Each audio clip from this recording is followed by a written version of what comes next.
time to take a stand, bringing the truth to a fucked up land. We've had enough of the lies and deceit. We're done for good with the toxicity. All hail Fangs, we are the Rabyd Nation. All hail Fangs, we are the Rabyd Nation. All hail Fangs, we are the Rabyd Nation. We are the Rabyd Nation.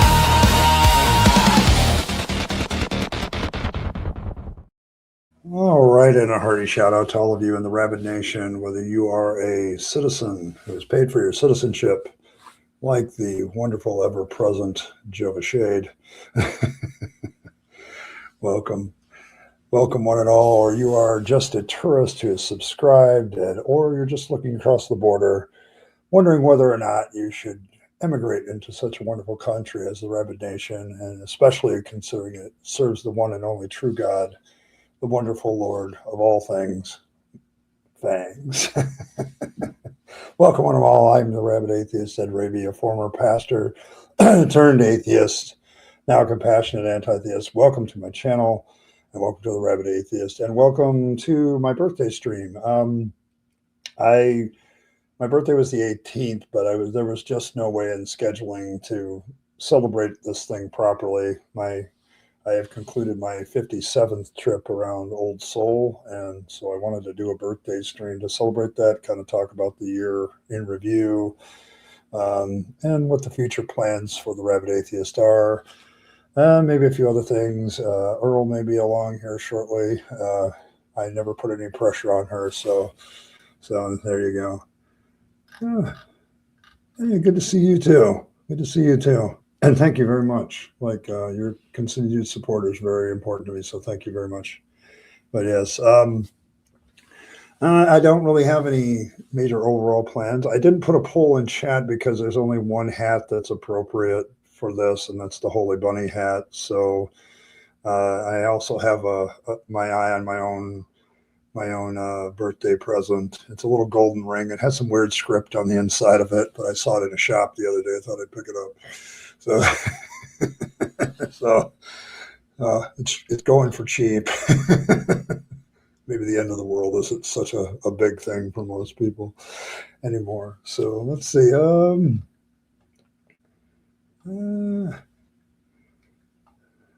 Let's see who's here. Yeah, there's a normal goal in chat that's just going to pay for my birthday present. So whatever you guys give. So there you go. Let's see. There's also the other announcement I better do. There will be movie night tomorrow, 9 o'clock. The movie this week is Dogma. And we're going to try to open things up with Dogma. So I will be there. I have every plan on being there. So we'll see when that happens. Those are the announcements. Let's see who's here. Blossom is here. I already mentioned Jova, who it doesn't show up here on StreamYard, but the level of membership is council, which is the highest. So thank you, Jova. Blossom is here, or was here. Fred was here, but I'm not sure about that. John from Holland is here. Nathan, good to see you, Nathan. Fred, thanks, Fred. I don't look 93. Yeah, I know. I'm well preserved, Fred. Well preserved. There you go. There you go. I'll go to Thailand and become a Buddhist monk. Yeah, I feel you. I feel you there. Oh, thank you, Jova. Yeah, I'll go get you. Boy, let's see who. Let's see. Get membership. Tinker Cat, G Paradise, Jeffrey Ramsey, JP Valley the Skeptic. I find out who's lurking. What's this? Sheila Stars, Sonny Smith, Donald Trump on the Spurs, and Exiled Rain all received gifted memberships. Thank you, Jova. I appreciate that. And thanks, Cranky. Good to see you, Cranky. I will go get myself a present. Yes, I know. It's all the gin. You know? Okay. No, man. I was just thinking about it the other day because when I was still in the faith, one of the things that especially when I was in the Assemblies of God and a Pentecostal and had that like apocalyptic viewpoint, Fred, like I didn't think I'd make it this far. Like we were all going to get raptured and taken out of the planet long before I hit 30. So it was kind of one of those things. So now that I'm a little bit more sane and absolutely less religious, it's like I kind of appreciate every year that I get. So yes, Jehovah Shade is a legend. Hey, Elizabeth, thank you very much. Yeah, appreciate it. So, but yeah, so I just remember like, would I ever see this birthday? Like, I never thought I'd get here. Like, like when I was in the faith, it was always this apocalyptic end of the world thing. So, yeah, sexual abuse is kind of a pattern in humans with religion. It's one of the things like John, when you pull the veneer off of almost every religion and get into the inside, there's always some sort of shenanigans going on, and it's just not good. So, so I continue my fight against it. So, go ahead. I'm sure we mean the same thing. Yeah, that's probably true. Yeah, even after all the failed end times prophecies, like it's one of my favorite things to talk about because if all these prophets were held to the Old Testament standard, they all be dead. I get the feeling. I get that feeling. I used to be that way a lot, especially when I was in the faith. I think I took all this stuff a lot harder than I do now. Um, for some reason, I'm more at peace with the world. I think now that I don't have to worry about a God deciding, yeah, enough's enough. Let's blow it all up. So, so, but yes, yeah, it's like it's one of those moments where I just, yeah, I feel you. I think we were talking about, I tried to get it at the end of last stream or stream before, like there was a small talk about how people suffer from depression. And most people, I don't know if some of you newer ones know my personal thing, but I have like this cycle of anxiety and depression that usually hits me. Like I'm very anxious, but my emotions, my brain, my thing can't maintain that at a high rate. And so it drops into depression. And so this is like this vicious cycle because my nervous system will get overloaded with the anxiety, so it shuts down and pulls back, and that causes a depressive cycle. So it's kind of one of those. But I'm high functioning, so I can do all that and still be a robot basically, and go to work and do the things I do. So yeah, me too. I care a lot. It's just it's like I understand what I can do, and I don't know. It's maybe the wisdom of getting older, but yeah, especially when you find out who was behind the genocide. Yeah, there you go. There you go. But yeah, like I, I'm so much better now. So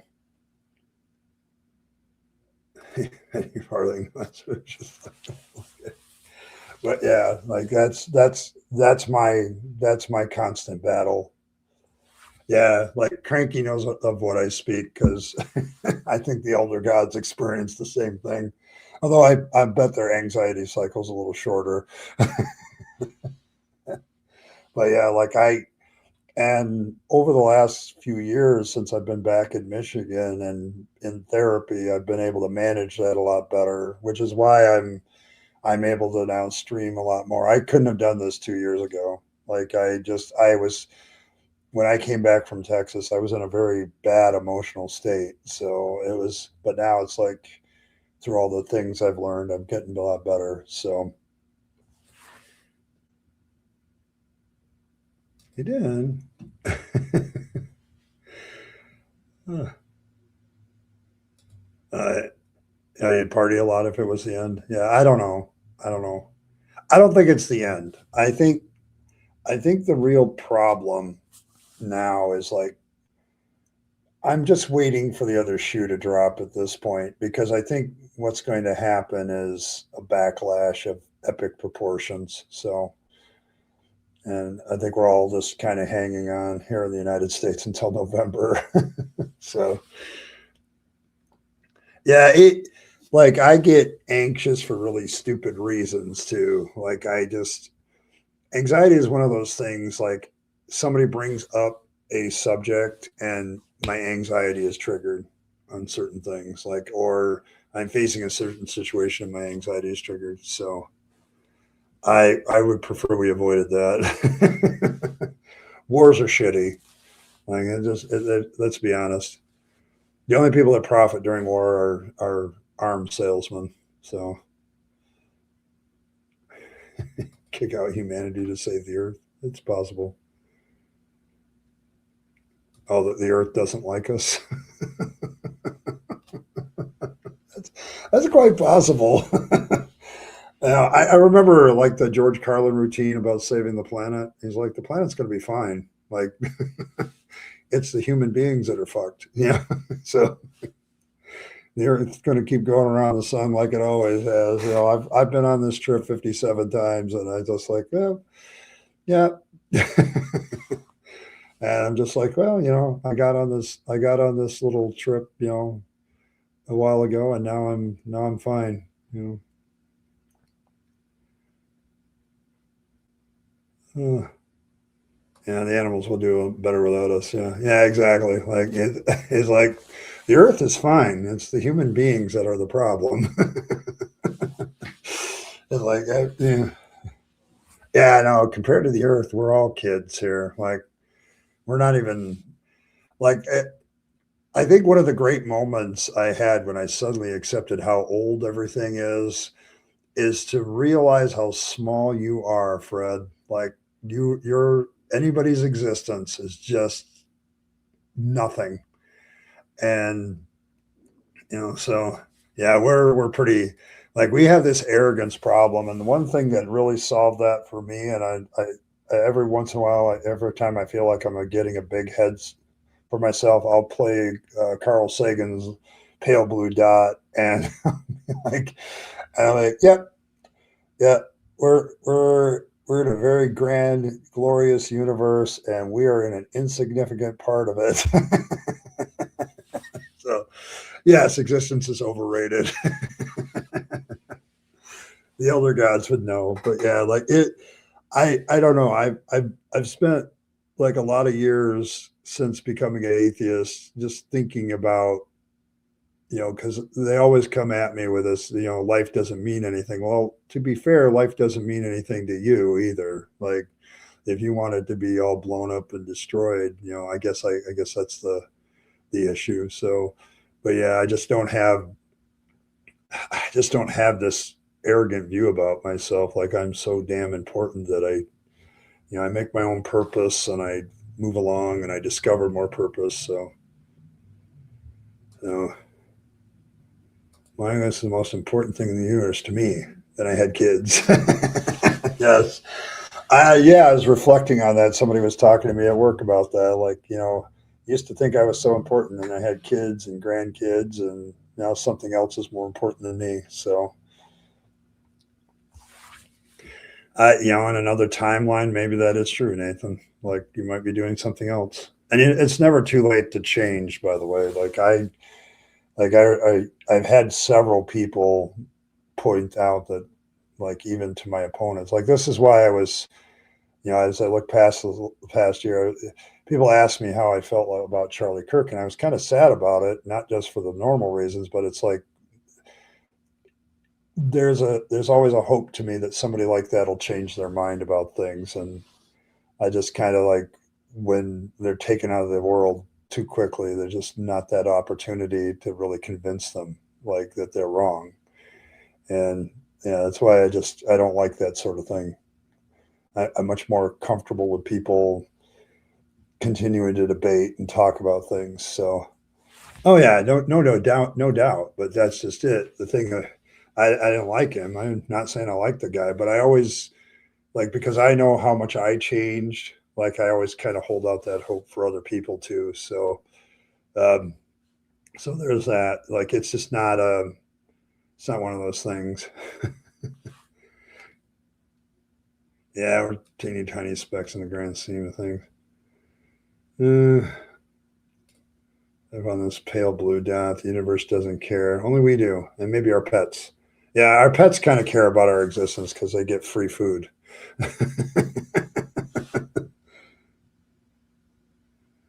Oh, is that true? Oh, yeah, yeah. Well, see, that's the thing. I mean, I haven't brought him up in a while, but when it happened, I remember saying like like political violence is never acceptable to me. So like I just don't feel that's the way to answer. And besides, I saw the thing about Kirk from a standpoint of certain point of view, like between rationality rules and some of the things I would say about him myself, like I like the opportunities to debunk him were so legion, and there's a lot of content that was lost with the end of his life. So, well, see, that's the thing. Like the thing with Kirk though is he's young. Like he's not that old. Okay, when that happened, and like younger people, I know that they go through ideological changes and stuff like that. So it's much more of a like a thing where you can change their minds. And I know this last debate with the Oxford Cambridge students did not go well for him, and he had to face some reality checks. I think a little bit. Now he may have ignored it and done what all apologists do, but you know we'll see. But yeah, hey, thanks, Michael. Good to see you. It's not much of a party yet, but we'll get there. Jova's been lighting it up. So, but yeah, let's see. Yeah.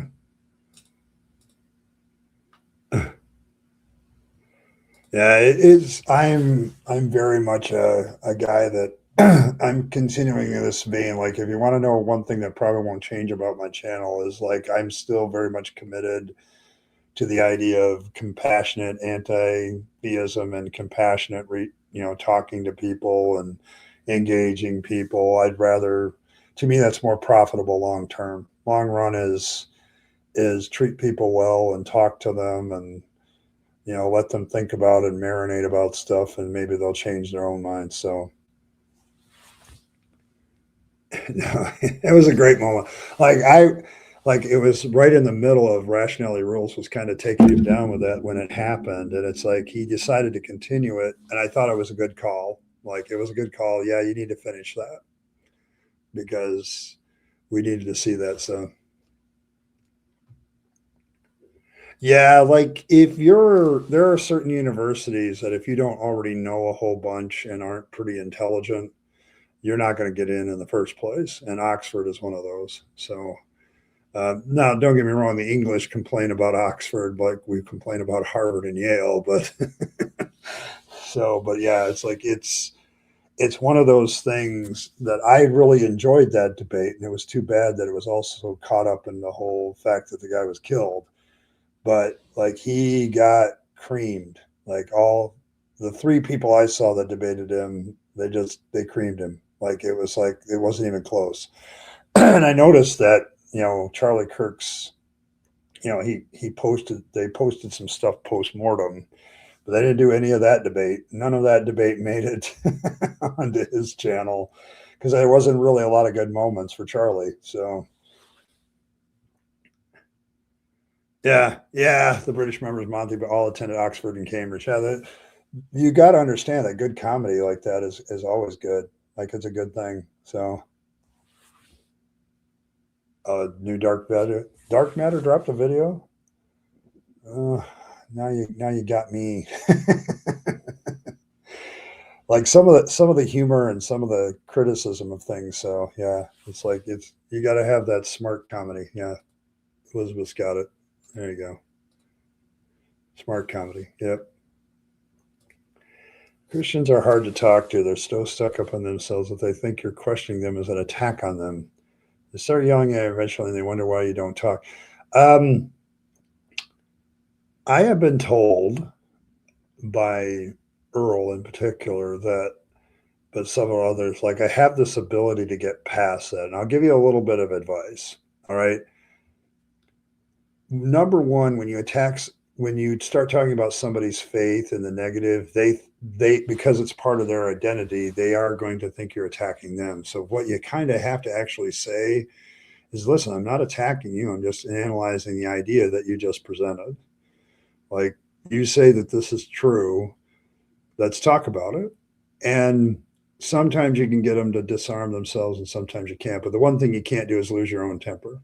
So, like, if you lose your own temper, that's usually like some of the long term watchers of this channel will know that the Rabyd part has come out a couple of times. But it's very, very rare because I know that the moment I do that, the chances of me getting anywhere in the conversation aren't going to go anywhere. Like getting mad at somebody just doesn't work. And so, yeah, yep, yep. But yeah, like this is one of my hallmarks of the channel. This will not change. Like I trying to figure out a way to get past the theist defensiveness. Like I try to remember what I was like back then. So it's one of those things where I spend a lot of time, Nathan, just okay, how do I talk to people? I know they're going to get upset about this, but how do I diffuse that? Like I've talked several people down off the ledge. Like it's like not necessarily from self deletion, but from getting mad. Um, I don't know. There was this stream we had about 6 months ago where there were two theists that I was there as a guest, and they went after me, and I just talked them both down, had a good conversation with them, got them to think about stuff. But you gotta keep your cool, and it's one of the hard parts of talking to people. So, oh, no doubt, Fred. Like I go like people ask me, what do you go through the same emotions? Like, doesn't that upset you? And it's like, yeah, it upsets me, but between the stoicism, the autism, and a desire to actually have an effective conversation, I've diffused it, a few of them a couple of times, and got them to talk to me and relax, and just it's probably why I'm considering like once a month I may open up the stream for open conversations. So it will happen at some point, I think. But it's another experiment. Just like Tuesdays. Tuesdays are going to be an experiment for a while until I find what I enjoy doing on a Tuesday. So thanks, Evan. Good to see you, Evan. There you go. Thank you. Yeah, it's a birthday unbirthday celebration. Big brain prickers schools, Ivy League schools. Here's a fun fact: the Ivy League finally allowed postseason CFB this past season after decades away. Yeah. Yeah, yeah. Like the thing about those schools, like they have the academic standards are pretty rigorous. So there's that aspect of it. So, but yeah. All right. All right. Hey, you know who's arrived? Yeah. Okay. Here, let me see if I can. There we go. There she is. Hi, Earl.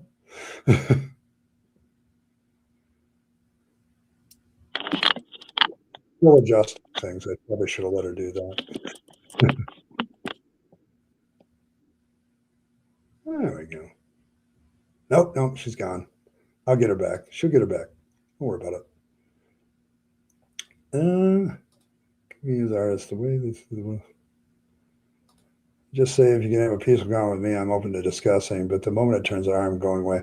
And until you get used to those kind of things, yeah, and until you get better at it. Like, I think one of the great things in deconverting is having those conversations.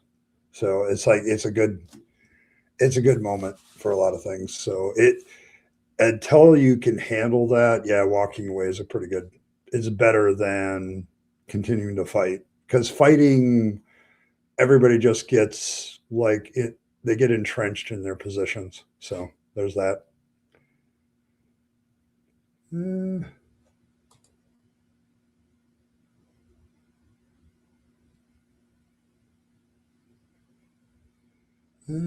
hold on.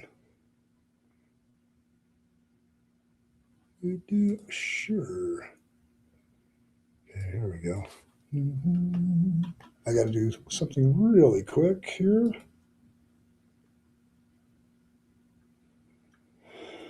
Or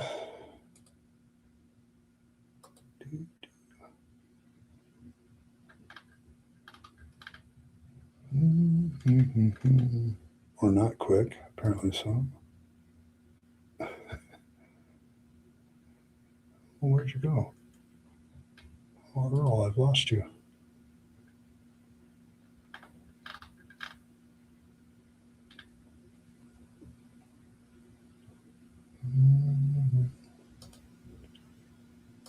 Back to home. There we go. There you go, Earl.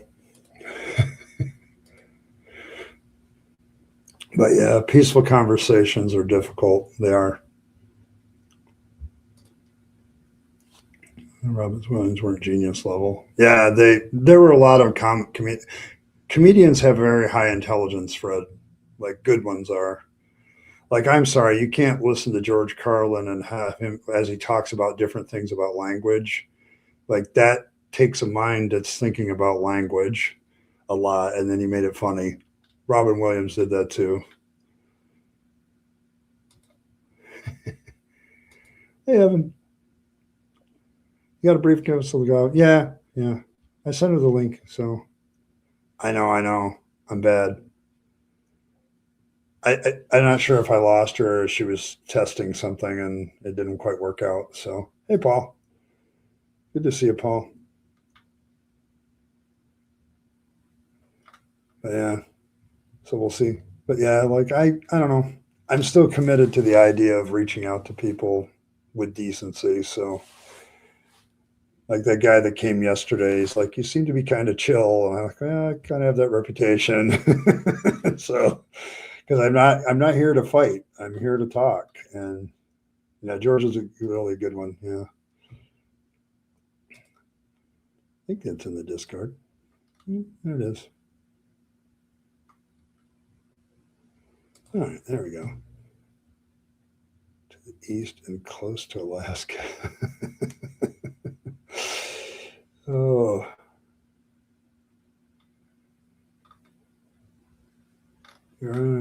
So you're awake, and yeah, because you're my favorite Russian. Yeah, Paul's my favorite Russian. So. Well, yeah, and that's you have to diffuse that. Like they want the fight, and verbal judo is kind of what I try to practice. Like I'm not here to fight with you, and that frustrates the hell out of them. And then, but it's the way of making like you can make your opponent look bad by just not losing your cool and having them lose theirs. So, all right. Okay. Oh, all right. Yeah, you're my favorite Russian, dude. Oh, there we go. I think we got the link working. It's Earl. Worst time. Hey. Oh. I accidentally fell asleep and then was like, oh god. So it's been a lot of like eyelashes and things are flying and yeah. We're good now though. Hi. Hello. Yeah, multiple technical difficulties there. We'll just call Always. it that. Always, Never fails. Ever, never fails. I am such a troglodyte. It is so embarrassing. Paul says hello. Oh. Yeah. Fred was yelling at me because we had you there for a second and then we lost you. So lost Mom.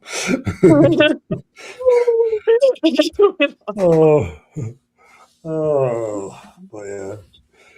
Oh no, now I've just been yapping about talking with people on the line.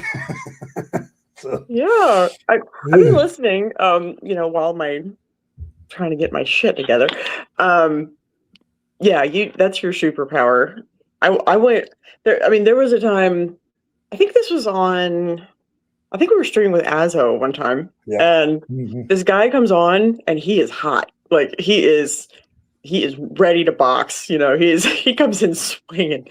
He's insulting you. I mean, and I'm stuck, and I'm like, there's nothing I can do, and there's just, you know, and I'm freaking out, and just in the chat, and by the end of it, he was thanking you for the conversation, and I was like,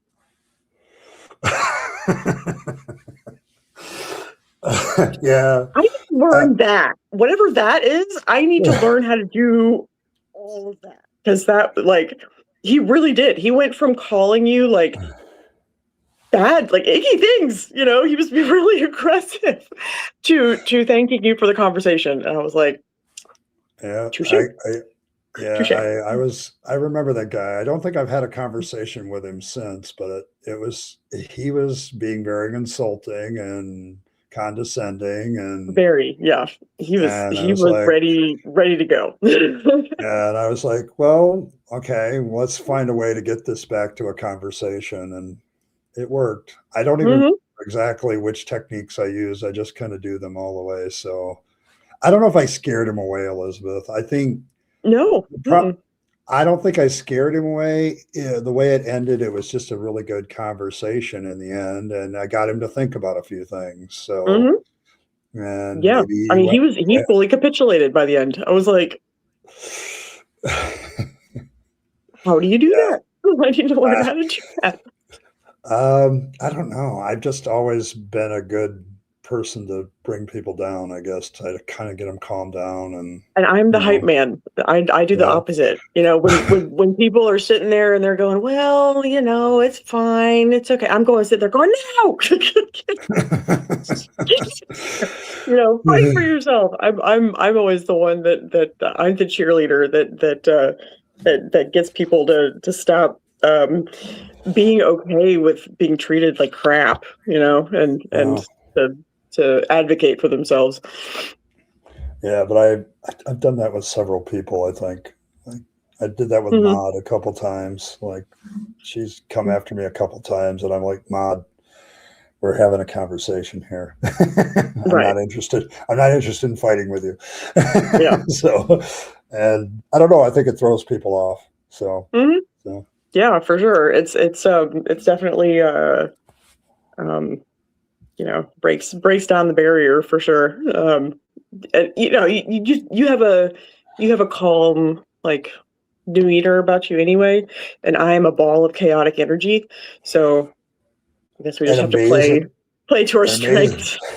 And amazingly, it works out so well. Yeah, because I appreciate your energy sometimes, because, like, I also appreciate a lot of the mods that I have, because sometimes people are just being dicks and I just don't realize it. Like, I'm just oblivious to it, and so they kind of shut them down. But I do like having good conversations every once in a while. So with Atheist, it's just really rare. So, like, that conversation. I don't like having to do it. It makes me feel uncomfy. But I think it was on Monday, and somebody was in chat, and they weren't, you know, they hadn't crossed my line yet, which is generally, you know, pretty, especially on Mondays. I give them a lot more rope, so to speak. On Thursdays, and you know, or when I've just had one of those days, it's like, I give no fucks. Like, nope, we're not going there. And sometimes they're just really bad faith, just off the bat, you know, and they're just insulting and being, you know, assholes. Like, they're trolling and trying to get a rise out of us. But on Mondays, I tend to be a little more lax, and but everybody else was very spicy that day, so I had to you know, dial some things.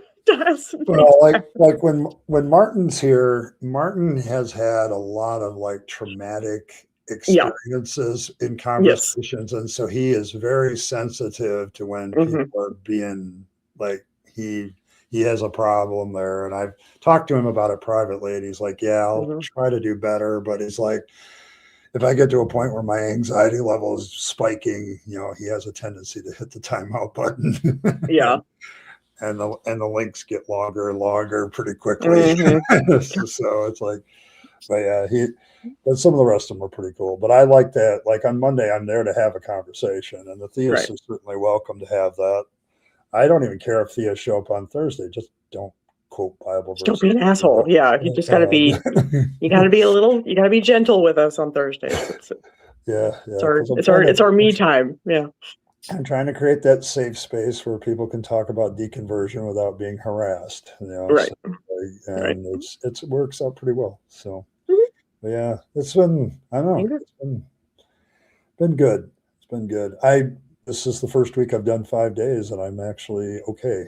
Like I'm not. I was going to ask how is your battery? How are you doing? Well, I'm kind of depleted, but I hang out with certain people, and the Fluffle is pretty good to hang out with, and they actually kind of recharge my battery, so it's pretty good.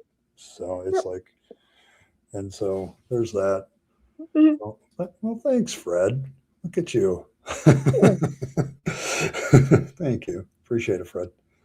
Yeah, I don't have a poll today. It's my birthday, so. So I'll wear the Holy Bunny hat if we get there.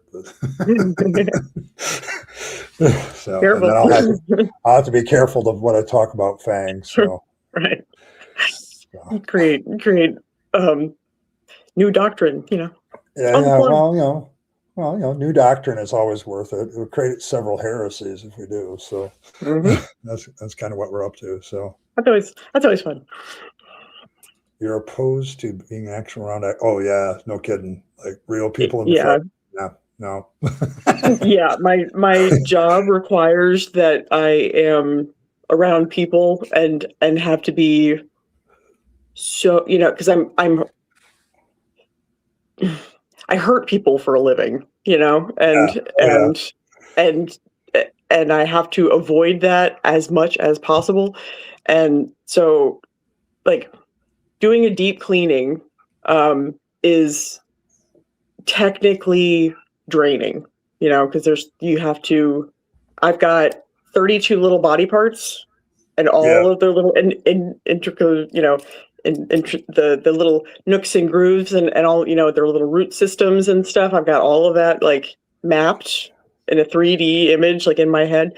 And so I have to keep that in mind as because I don't have X-ray vision, so I gotta like visualize what I'm doing. And sometimes I actually I won't be looking at my patient at all. I'm looking straight ahead and I'm visualizing like where the root system is and like where my instrument is in space, and hoping that my patient doesn't realize that I'm not looking at them at all.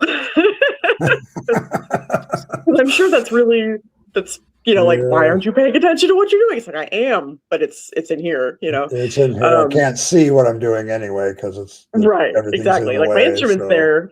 I mean, really, I could be blind at this point and do my job pretty effectively, just by feel, because my fingers are so sensitive now that, it's something it's a skill you have to build up. But doing like a gingivitis cleaning is technically the same as doing a deep cleaning, but the patient's not numb.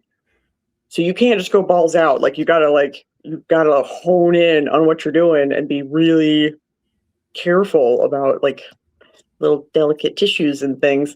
And so it's far more, I find that far more emotionally draining, because I have to assess their entire body, like in my periphery as I'm doing this, like as my world is this big, Yeah. I was thinking about this the other day. I was like, damn, that is a lot. Like just saying it out loud. Like, no wonder I'm fucking exhausted all the time. Yeah, like when you really think about what your job involves. Yeah, it's a lot. Like it's like I admire that. I do. Yeah. I'm not sure I can do that. I could do something like that or at all. So it's really hard. Yeah, my job is much less people intensive. So other than I have to work with a few of them, and I can get used to that. So Right. But dealing with your coworkers is different than like a service you're providing, and you're always and like I'm being judged on the quality of that service as well as my personality generally. And some offices have patients that would love to push me in front of a bus, and some offices have patients that only ever want to see me for the rest of forever, and I don't seem to have anything in the middle. I'm very polarizing. Cranky, I don't think so. I don't think the world wants that. No.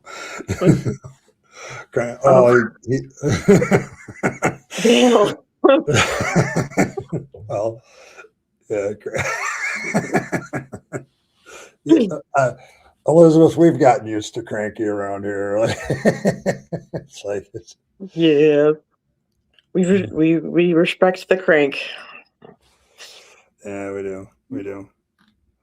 But yeah, let to be the cranky. Yeah. Ike works on Fangs. Indeed I do. In more ways than one. Indeed I do. So, no. Never thought of it that way, but yeah. Yeah, Nathan's currently looking for a job, and he's like, since he's left the faith, that's an aspect of deconversion that I have had to deal with pretty hard, because I used to be the minister, and then once you get out of this stuff, it's like, what do I do now? And so, well, I'm trying to. I need to make an exit from dentistry. Not only is the profession. Hey! You hush. Sorry, Roo. Shh. Good grief. The kids, what are you doing? Very upset over there. I don't know what's going on. But the profession itself is it's become unmanageable. The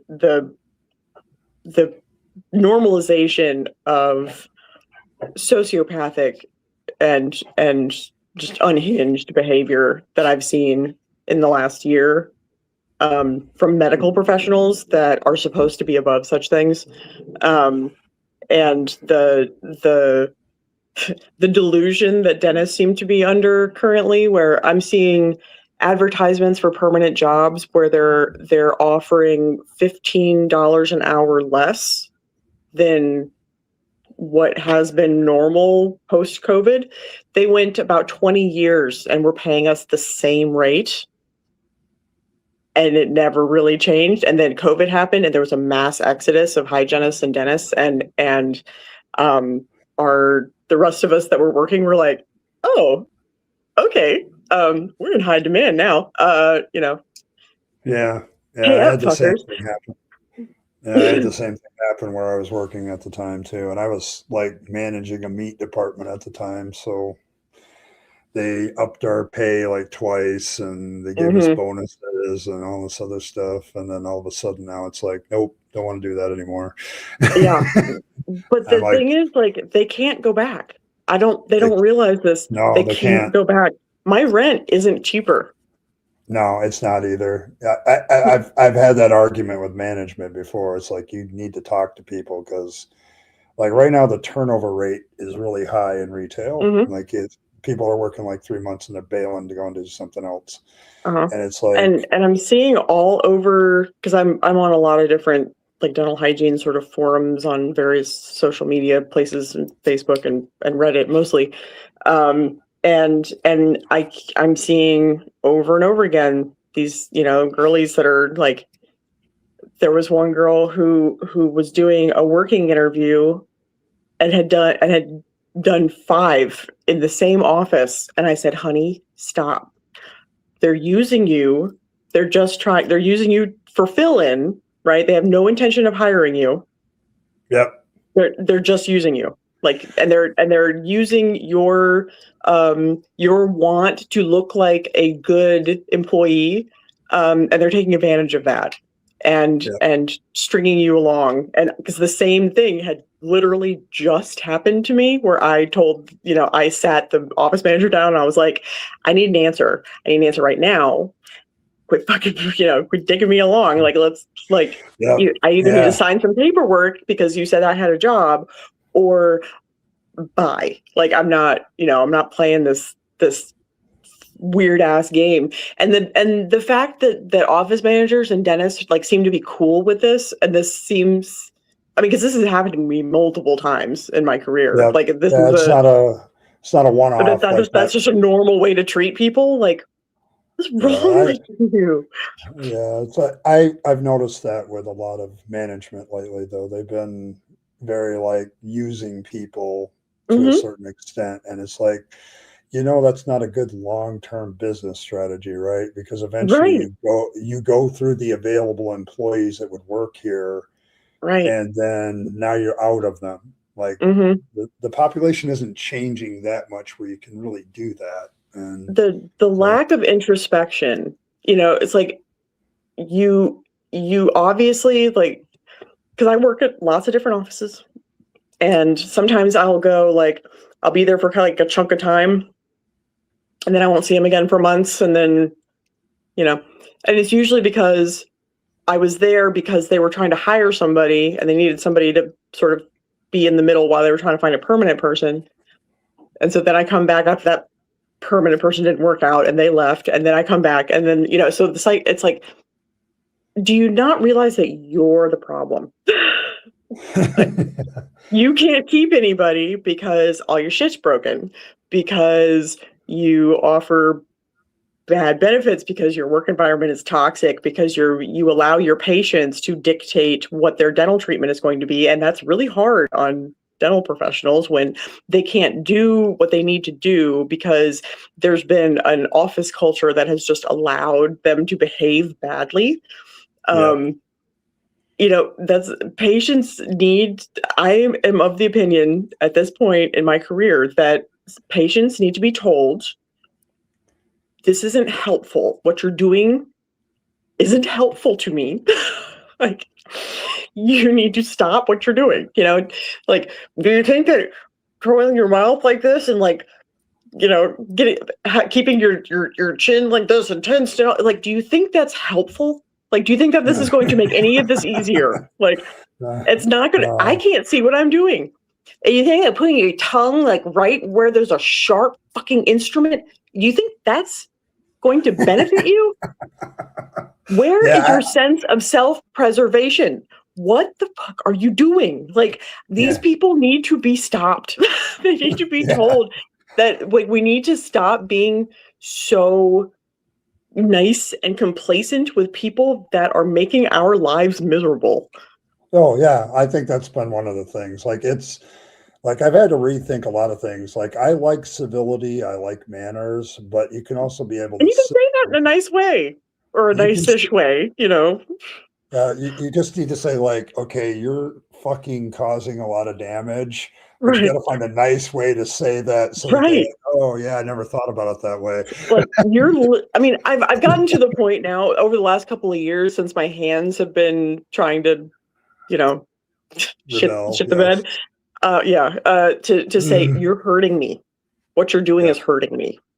I'm allowed to hurt you. You're not allowed to hurt me. That's how this works. Yeah. Hurting you is my job. You hurting me is not part of my job description. There's only your tongue has got to relax. There's no other way. There's no other way to make this work. It's just. It's been. I don't know. I've just noticed a feeling, I guess, that people are just they're on edge, and so they're being mean. And they're being difficult for the sake of being difficult, and I don't understand why. It's just when I go to any kind of healthcare, being in healthcare, I am on time. I've got all my paperwork is done beforehand. I'm not sitting, I don't ask to go to the bathroom the minute that you get called back. You do that shit the minute you walk in the door, Yep. If you got to go then. Don't wait until we call you and we're 20 minutes behind. And then you say, oh, can I go to the bathroom? Sure, we've got all the time in the world. I'm not, I didn't want lunch. What's lunch? Yeah. What's food? Who cares? It's like shit. Like it just it's a lack of like, I guess it's a lack of empathy, really. Like, well, it is. you're it's failing. You're failing to see how what you're doing is impacting everybody else, and that's always kind of. I mean, as long as I've been in dentistry, that's been a problem, but it's gotten significantly worse over the last couple of years, and then the way that people feel they feel entitled to my time and my energy and my effort, and then office managers feel like they can just like do whatever, treat me however. I am disposable. I am a piece of office furniture to these people, and I find that kind of attitude just really dehumanizing, and it hurts what my tiny little raisin of a black heart in there. It makes it contract even further. Like, people wonder why I'm a angry, grumpy bitch. It's like, I get treated like shit pretty regularly by other humans, and so when I say I'm not a humanist, like, there's a very real reason for that. I remember we had that discussion one time about you not being a humanist, and I'm like, well, I can see the point of, yeah, we're all we got to fix our own problems. I'm just not sure we're qualified. Right. So, it's like, are we qualified? If we got to go extinct, I can't say I'm sad about that. Like, you fucked around and found out. You either need to be a good steward of this earth and treat those around you with at least a smidgen of dignity, just as a common courtesy, or you go live in a cave somewhere and bugger off and get the fuck away from me, because I don't, I want nothing to do with you at that point. I don't. Yeah. Anyway. Yeah. We both worked in retail, so we have another experience on that side of things too. Oh yeah. Like I loved retail. I me worked too. That's why I still work it, because and actually, I mean, throughout my career, something will happen that was just like extraordinarily traumatizing at some office or another, and I just go, fuck it, I'm selling bras, and that's what I would do. I'm folding panties. That's what we're doing. I had this conversation with my daughter the other day. Like, she has 6 kids, and she takes them to the store, and to her, it's like she's constantly training them to be polite and be aware of where they're at and stay out of people's way. And she says, going shopping with me isn't like clothes shopping is insufferable, because I will refold the entire section. Just if I pull one pair of jeans out, then I'm redoing the whole damn stack. Like, it's just it takes 100 years, because I don't want to be that person. I don't want to be the one that causes the problem, and I don't. It's like I don't want to be the Karen, and these people that just seem so comfortable with being the Karen is like, how do you go through life being that unpleasant? I don't know, because she hates it when like people are unaware of where they are in the aisle, and they'll like just block the entire aisle and while they're shopping. And she's like, I have 6 kids, and I make sure they're off to the side so people can get around. Right. Like, it's like, and I make sure that they're aware of that. And it's like, same with driving. I was coming home, and there's some big truck, there's some asshole in the far left lane going the speed limit. We don't do that here in North Carolina. That's the 85. That's the 85 mile an hour lane. We all recognize that. We all understand that as a community. What the fuck are you doing? Why are you here? Move your ass over. Like, and he's just, you know, like, get these idiots that are driving an antique car that literally doesn't go higher than 85 miles per hour in the left lane. Like, what are you doing? What are you doing? Yeah. There are other people. Be aware of your space. Like, Yeah. it's, yeah. I don't know. I don't get it either. People get, like, most of the driving problems I get is when the winter weather hits, like the last few days.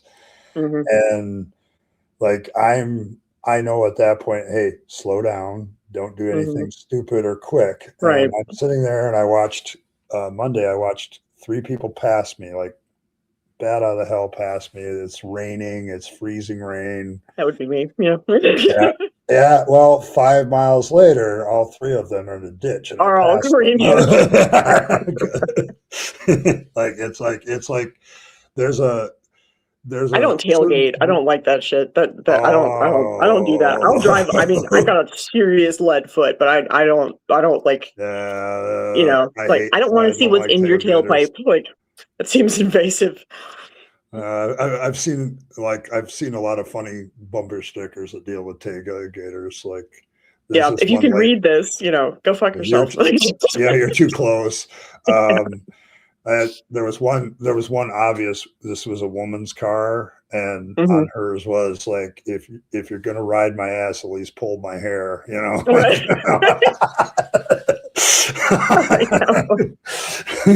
So, you know. Right. Leave buy me a drink, something.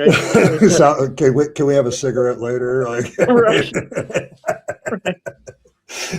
So, but yeah, I've seen a lot of funny ones that have dealt with that. But yeah, like I like that's a big problem in winter driving too, is people will tailgate. I'm like, dude, if I have to stop suddenly, there's no way you're going to stop in time. And it's like, you dude, are fucked. Yeah. So, but yeah. So what have you learned this year? What have I learned? I've learned that my desperation for a community caused me to stop making videos and focus on the streams. So I made a community. There are sometimes these unconscious needs that I'm very not aware of.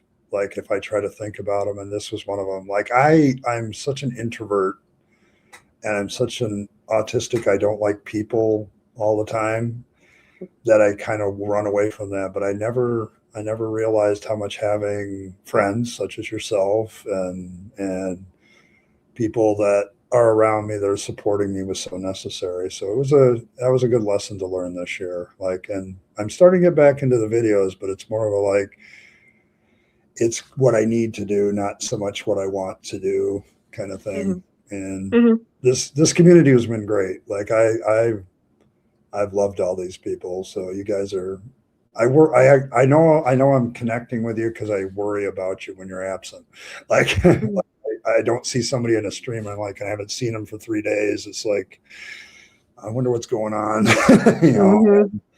And it's uncomfortable at the same time, though. It's kind of putting me back into the human race. And maybe I just needed that a little bit. Like, as much as I joke about not wanting being around people, there is a social need. I always view it like The Sims. You know, you got that social thing. I just need to recharge that every once in a while, and it did that for me. I don't know, anything else I've learned?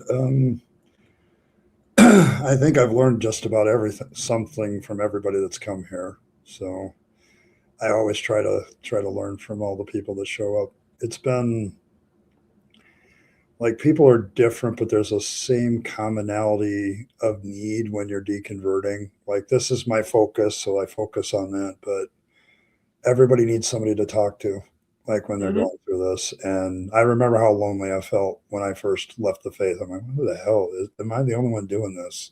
And I'm kind of glad that we headed that direction. So I keep learning stuff along those lines.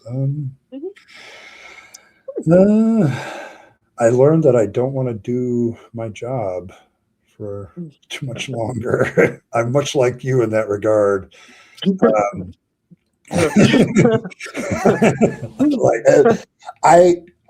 I've tried so many things since leaving the faith, and it's just nothing has worked. Everything's had its aspects that I enjoyed. Like when I was a teacher, I liked putting together lessons. I liked organizing things, keeping my classroom decent. Hated the administration. Some of the kids were difficult, but I loved the kids that were weirdos like me and the rebels. Like I remember at the end, I was taking the sides of the kids against the teachers a couple of times because I thought they're like, God, dude, if an adult treated you like that, like you're treating that kid, you'd be pissed. Like you're just treating this kid like a non-human, and it just started to piss me off. So that didn't work. Retail works as long as I'm in the right job and I don't have to deal with humans too much. But that's why Ed says, you know what? If I can make a full-time living being some sort of creative type, I'm going for it. And I'm tired of listening to everybody else. That's a lesson I learned this last couple of years. Like, I'm just not doing this. I want to do what I want to do for once. Right. Like, I want to follow. I'm so tired of the rat race. Yeah, it's like I'm so tired of what this is, like getting up, going to work, coming home, being there, putting in the time. I mean, it's necessary. It's necessary right now, but I'm not looking at that as a career anymore. So, so yeah, it's just been, I think I've learned something about myself in that regard. It's the first time I've really taken that kind of leap where I'm like, you know what? Fuck it. I'm going to do what I want to do and see if this works. Like it's, and I think both of us have had that discussion about, you're done with the dental profession. Terrifying. Yeah. Oh, it's scary as hell, and it triggers my anxiety a lot. But don't get me wrong. But it's like I don't want to be that guy that's just going to his job to stay alive. I don't want to just exist, like this, and I just don't want to do that. And my creative outlets keep me from the feeling of just existing. Like every time I do a stream, I'm like, I'm not just existing anymore. Like I feel like I'm in my element. And whenever I sit down to edit and do a video, I feel like I'm in my element. Whenever I sit down and write something, and writing has been kind of a bugaboo right now because I get interested in something, I'll write a couple paragraphs, and then it's just been scatterbrained for me. Like I can't find the can relate. Yeah, I can't find my groove with it. Like it's like there's this. Like there's this mentality I get into when I finally find something I like to write, and I'm in it. Like I'm in it, and I like nothing else exists. This is my world that I'm writing on, and I love that feeling. And that's just kind of the flow state. I love the flow state. So, yeah. I actually started writing because I did that debate with Fatty. What was that? 2 years ago? Jeez Louise. Yeah. And so still affected you. Well, because we were talking about it the other day, and that my argument that I made that he did not address at all. I'd written a very nice, opening statement to that debate that he did not write one in return, even though we were agreed to that. That whole thing was such a clusterfuck. But I am taking that opening and expanding it, because I didn't expand it because it was a debate, so we're having back and forth. I didn't need to go through elaborate on all of the talking points. So I'm using that as sort of my outline to do the essay that we were talking about the other day about red pill and how it's actually capitalism and late stage capitalism and the patriarchy and toxic masculinity that these red pill boys are mad at, not feminism.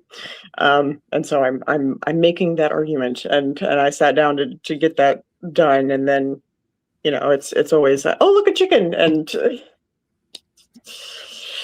so having the same issues. Yeah, it's like I think I made the remark to you one time, like we need to find a more consistent muse. Like there's something our muses are just they have I don't know, they have ADHD or something. Like they're bouncing all Well, over the place. when I do art, I'm all in. Like it Yep. occasionally I'll get stuck on a like it's usually like hands or feet, sometimes ears, and I just can't like visualize it right, and so it's just not translating. The proportions are off or something's just weird about it, and so I'll have to kind of put it down and walk away from it. But generally, when I'm doing art, like I'm locked in. Once I get the idea in my head, then I just but with writing, because it usually involves because I tend to write nonfiction, whereas you write a lot more Yeah, I'm more fiction of a stuff, and fiction so I tend writer. to have to like stop and research things, and then that opens an entire opportunity for yet another rabbit hole that goes, Yeah, it can very easily yeah, turn into an unhinged like research um, extravaganza that you know puts more wrinkles in my brain, but doesn't actually get the task done. So I need yeah, to yeah, be better yeah. about trying to focus that. Yeah, it's like my fiction writing, I still do research, but that can get me off too because like if I'm writing a realistic setting and it's a historical one, Right. like I have to Yeah. deep dive the actual history. So Yep. it's been very That's interesting to do.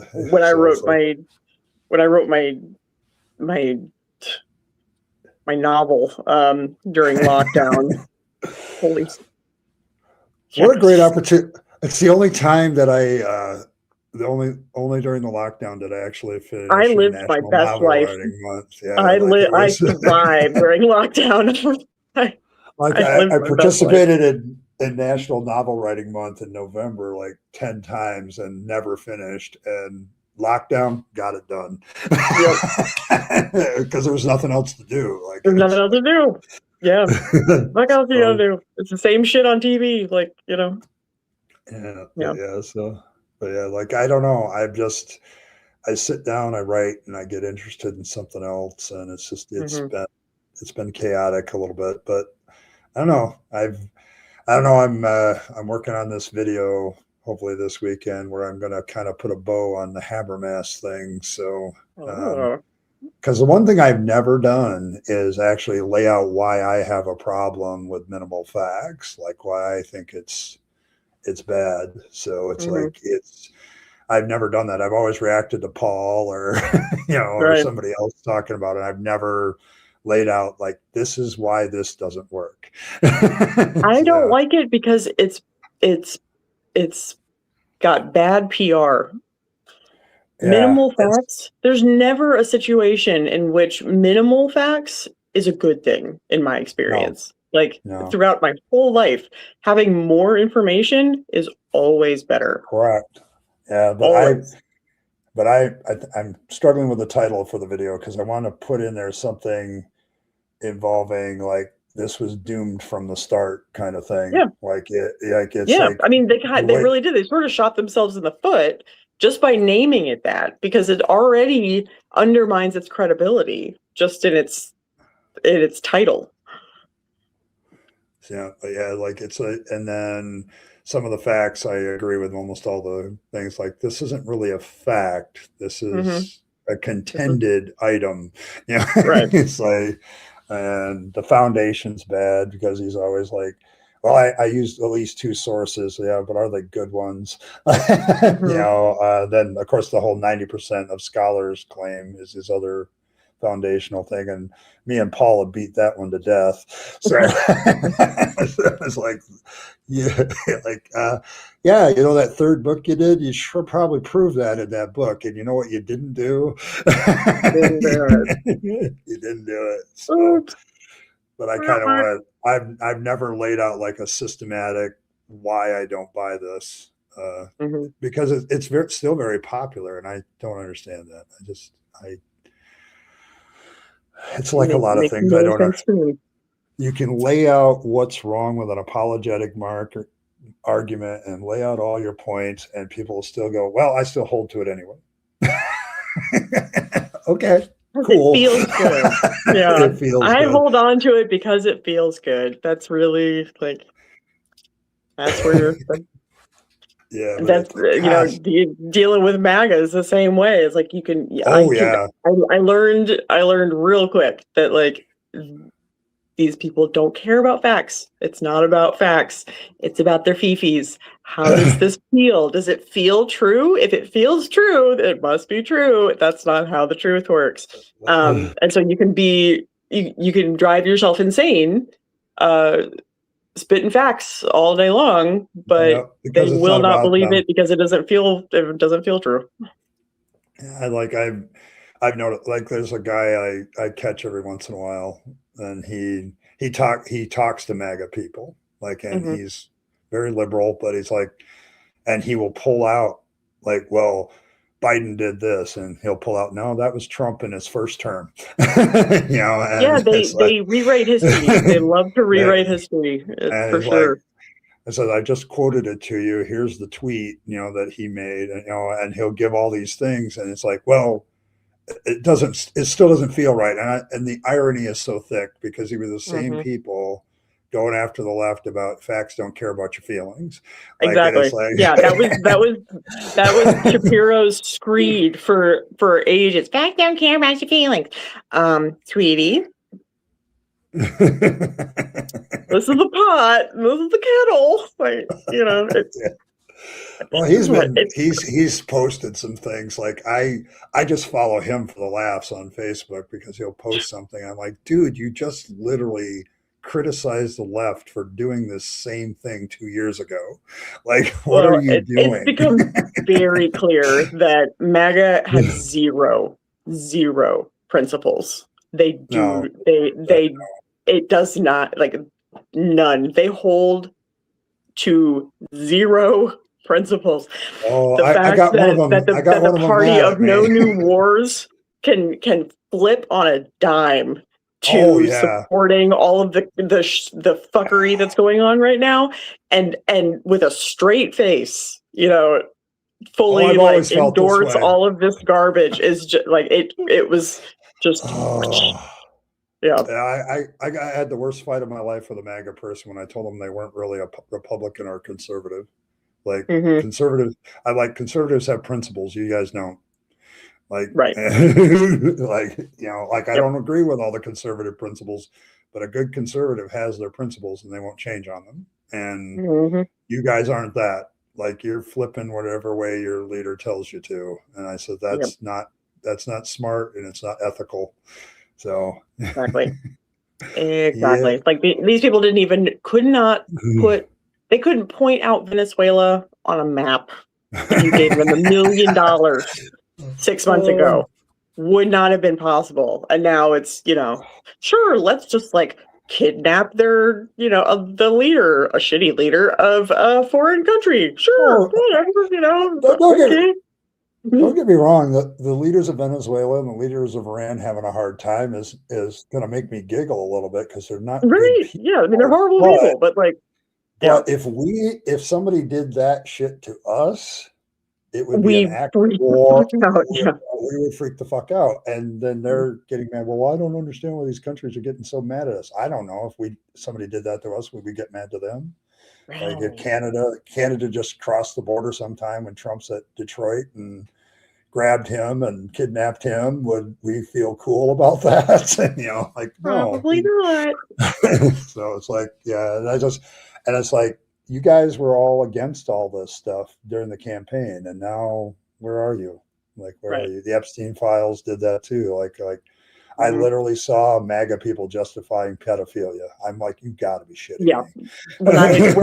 When I watched in real time as MAGA supporters became rape apologists, I was like, okay, I'm officially done with all of you fuckers, like all of you. That was kind of my line to the streets. You are for the streets, like. Like I was, and Elizabeth, that was surprising. Like, a woman would take Oh that yeah. tack. Oh, she's 15. Okay, so he's an ephebophile and not a pedophile. Okay, great. Like, I'm all Yeah, for using correct terminology. Do what you want to do. Doesn't the matter. fact 6 of one, half dozen of the other. You're still diddling kids. Like, what the fuck? Like, the fact that you know the different types of pedophilia is a little bit right. alarming to me. That exactly. It's always the when you call yourself a libertarian, I cringe a little bit every time, because my experience with most libertarians are the ones that are online who are arguing a little too aggressively for try, like, the age of consent starts, and they No, know I don't. all of the ages of consent for every No, I single, don't do. all 50 states, and I'm like, Yeah, well, I've tried to educate people on that because there's like lots of schools of libertarian thought. So like well, there's the more liberalism as a, yeah, classic liberalism. I am a classic liberal, like, yeah, me too. which is Like which you is and me are essentially an old school kind of Republicanish sort of thing, like before the moral majority took over and corrupted everything. Like, yes, that's what I'm that's what talking that about. used to look like. It was I want the government out of my fucking uterus. I don't want it in my bedroom. I don't, I want for people who have things and property and guns and to be able to boink who they want to boink and do all the stuff, to live a life that basically, like, the government doesn't exist, while also having, like, protections for people that, Well, it's like have no money and have, like, that's what a classic liberal is. But a yeah, and that's where libertarian is but really, it's like, today is really just a really selfish, really oh ignorant yeah, like I've Republican. made that. Yeah, I've Yeah. like left. I have left several libertarian sites for two reasons. Yeah. One, they became like I understood the argument of with vaccines about like the government shouldn't be forcing you to do this, Yes, they but should. it's still Absolutely. but It's a public health. It's for public health. They've done it for but what, over 100 years now? Like that. yeah, but it's like Yeah. I understand that argument and I get it, but the fact that you guys also flip to being anti-science as well, that's my problem. Like I'm out. Like Yeah. The government and absolutely should implement public health initiatives that keep people safe, globally, and making sure that little kids don't have to suffer through measles and yeah, I get diphtheria that and part. tetanus I'm and just all saying the that I'm just saying that there's an argument on the other side about it's no, there's not. non-consensual.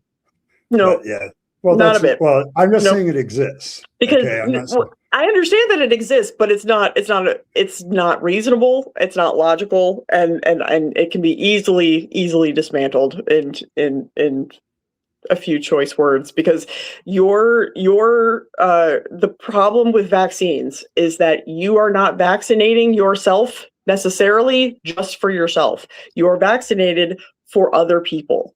And okay. so my right to exist ends right here, and your right to exist ends right here. And so you need to keep your cooties to yourself, and I need to keep my cooties to myself. And and we have to share in that. And that's the only way that herd immunity works. And so if you don't vaccinate, you are hurting me because you're passing your cooties. Yeah. Because people don't understand. What people really need to watch is how easily aerosols are distributed. They need to watch the video where I remember watching those. I saw a video right when COVID happened where they did they had red water everywhere, and they used a Cavatron, which is our little water tool that blasts apart all the bits of shit. They used that with the red water and showed how far all of that shit flies. It's when we talk, just talking, we have aerosols that get splattered that are invisible. They're aerosols. We don't see them, but we're passing them to other people. And so that it's that interaction. If you're going to be involved around other people, then it's important to protect the other people, because there are people that cannot get vaccinated through no fault of their own. They're immunocompromised. They can't, they're too young. They can't, and so we are protecting those people. And that's what the government ought to be doing, is to protect the people that need that protection. And by making people get vaccinated, we are protecting those people. And that's what the government should do. Yeah. All right. So to not get vaccinated and to call that, my body, my choice, where they hijacked the abortion argument to make that, it's like that's not how it works, because that's not how vaccines work. It's not an equivalent anyway. Right. Like I said, that's a bad argument because it's not an equivalent. Those exactly. are two different things. Those are two different issues. So, right. But because my body is a vector for my there's more not us on and in us than there is actual us. Oh, yeah. And when you know that fact, don't think about it too long. But when you know that fact, do not look up eyelash mites, for the love of all things holy. Do not look up eyelash mites. Holy shit. But there is more on and in us that is not at all us than actual us. And so when you know that fact, that makes vaccines make so much more sense. Yes, it does. Yeah, and I'm kind of what I remember Penn Jillette talking about this during COVID. He says, I want to, because he used to call himself a libertarian too. He says, I think I'm going to start changing that to classical liberal, because I don't like that team anymore. He says there's just so much weirdness. Like there's a whole bunch of anti-science Christians that have kind of they don't know how taxes work. Like you honestly think that we can have a privatized road system? Are you fucking nuts? Have you seen South Carolina? Have you seen Florida? Like I've had that argument too.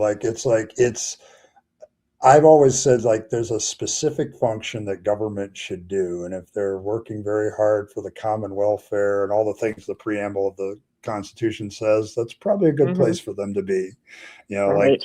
Protecting people's rights. If you can turn this thing to the good ends that it can do, then it's okay. It's when it gets taken over by stupid people or dictatorial people or power hungry people, you end up with a problem. Right. And teaching people to be good people when they're in government service is probably the one thing that's been missing for 50 years. Our government is not an old folks home. No. Hot take. We should not be here's my birthday wish. I have a birthday wish. Entire career. They should, 80-year-olds who won't see the benefits of this legislation shouldn't be making it. Yeah. Well, I have a birthday wish. Can we stop electing people over 60 for a while? Can we do that? I'm 57 and I'm saying this. It's like we've had, if Trump continues, we're going to have 12 years of somebody that's in their late 70s or older running the country, as far as the executive branch. And I liked Obama better because at least he could engage all the issues. I didn't always agree with his decisions, but I never have with any president. So, and nobody is ever going to. Yeah. Nobody ever is going to, but it's at least he could listen to all the sides because he was young enough to listen to the young people. He was still old enough to respect the older wisdom. And there was kind of a line that he would walk there.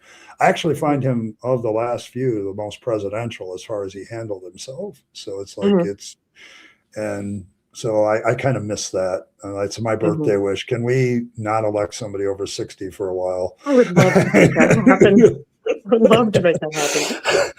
Well, nothing would give me more joy.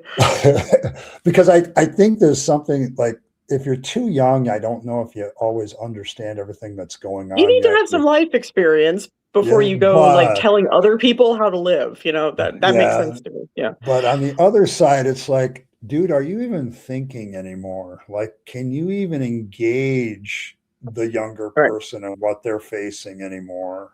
Like, Right. I Because just, boomers I can't. no, They they just don't. can't. Like the most, I always get in a fight with boomers because, like, you guys mortgage the future for your own shit. Let's just be honest. Right. Right. Like, My we're in all. parents are boomers. I love my parents, but I can't wait for these fuckers to die. I mean, for real.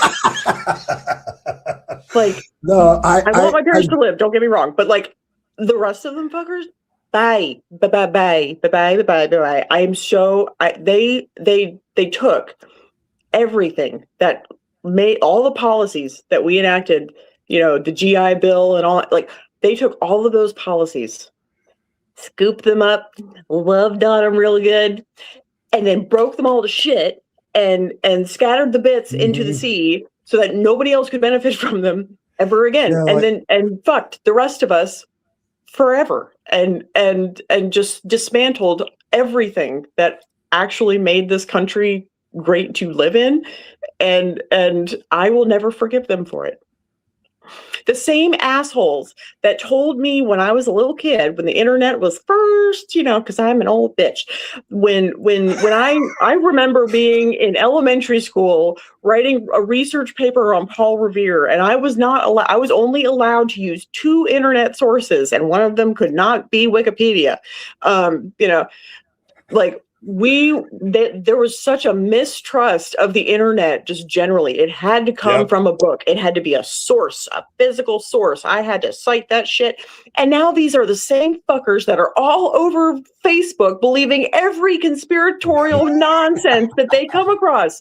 These are the same people. Like, I know. What happened? I've had that conversation with people in real life so many times. My daughter and I talk about this stuff all the time. And I'm like, this is the same people that did this. And my mom's sitting there, like, she's not actually a boomer. She's a little older than that. She's more of a silent gen. So it's like, so she's like, yeah, I can. She's even like, yeah, I can see where your point's a good one. Like, we took all that stuff that the government gave us, and then we used it so much that there was nothing left for later generations. Like, there wasn't anything. It's broken. Well, they dismantled it. They got rid of all of those policies. I mean, they took it, loved on it, and then broke it all to hell.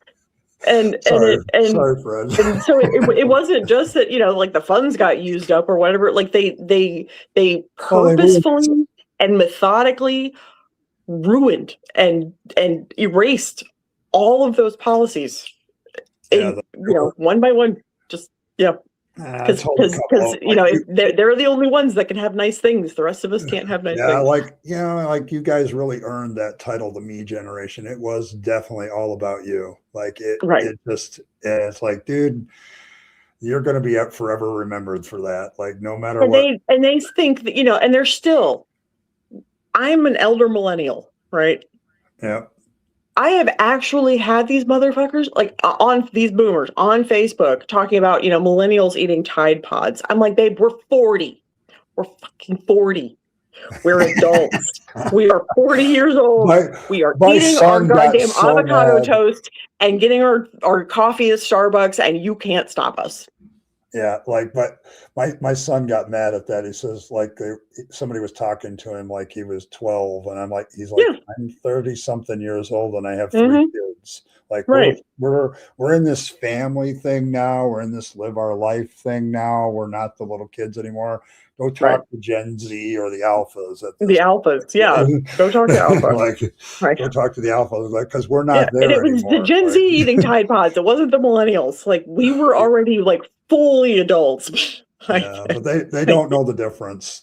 Everything that's younger than them is millennial. Like, and I'm Gen X, so they don't even talk about us because we're forgotten. We're the invisible, we're the invisible generation. So we're the generic ones. Well, and actually, part of that essay that I was writing, it dawned on me that because I wrote in my opener how the boomers, were brought about the Gen Z and the boomers and everything, like they went to work, and so then there's a whole generation of latchkey kids who became pathologically independent.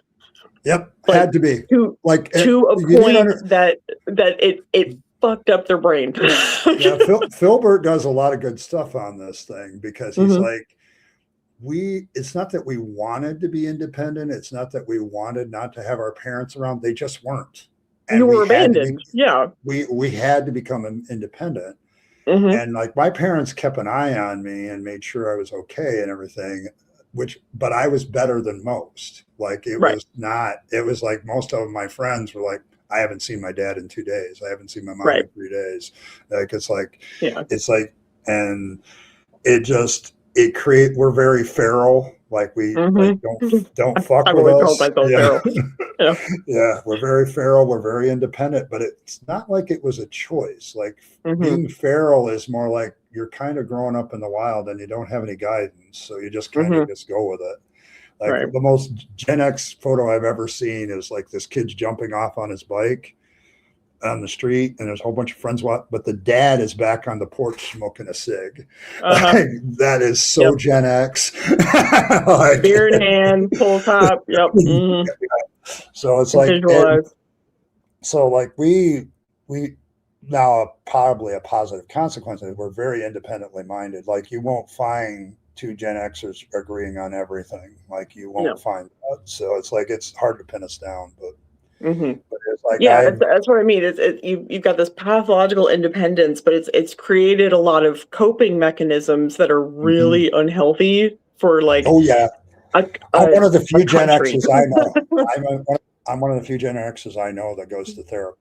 Like if I talk to my friends from high school, like, I don't go to therapy. What the fuck, you know? Yeah. But I'm one of the few that goes to therapy, and it's like, because I've got problems. And a lot of our politicians are your generation, and so there's because of that pathological independence, there's been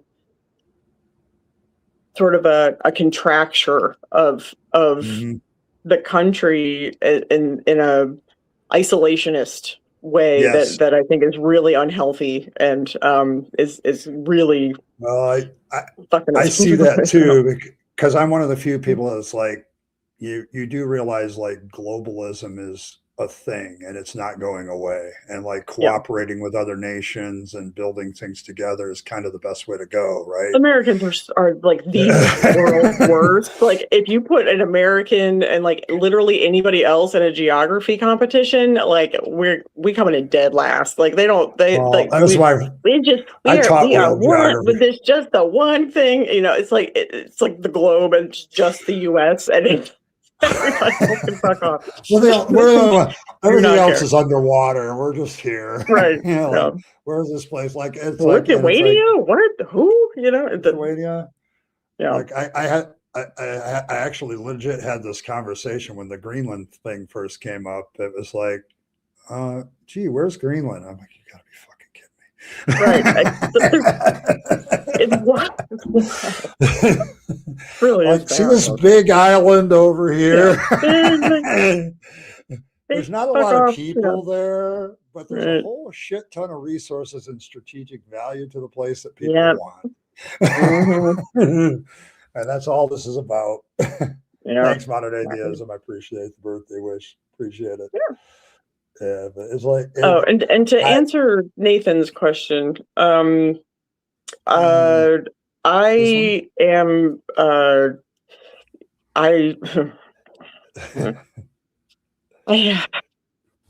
the abortion question is always tricky, because the problem is that biology is messy, as Forrest Balkai has often reminded us. It is it's fuzzy. There's lots of fuzz in biology, and so the heartbeat bills, often what that is that they're detecting isn't even a heartbeat. There's a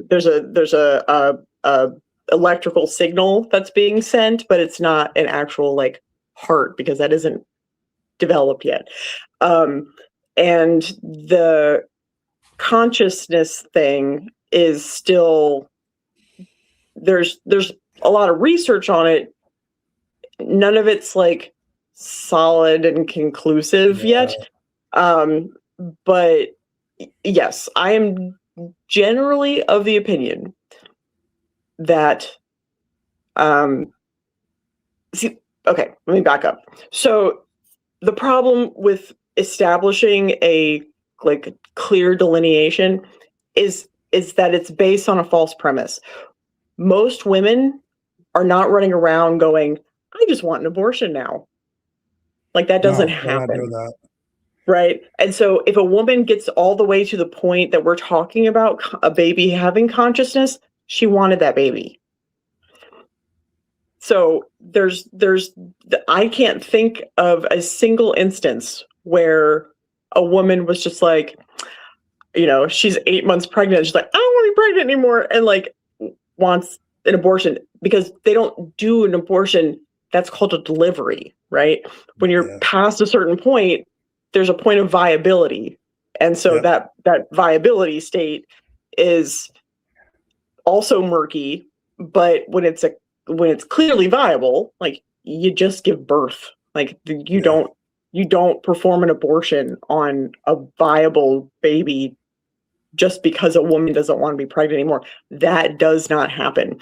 And so that is a conservative Delulu land talking point that they so then the argument gets very icky, because we're not really arguing for something that exists in reality, right?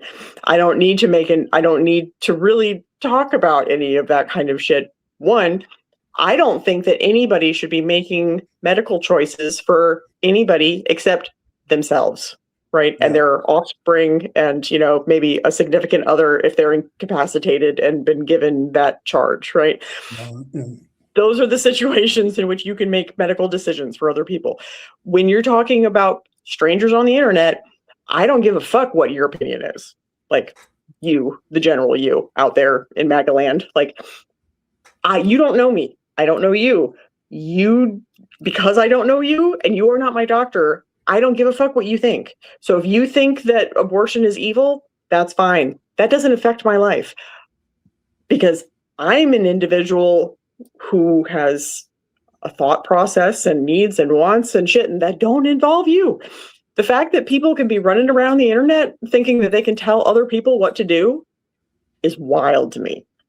Like, you honestly think that you, as, you know, this you've got all the confidence of a, you know, boring ass white dude, thinking that you can come on to any internet space and tell me what I can do with my body in all of its glory. Like, that is fucking weird.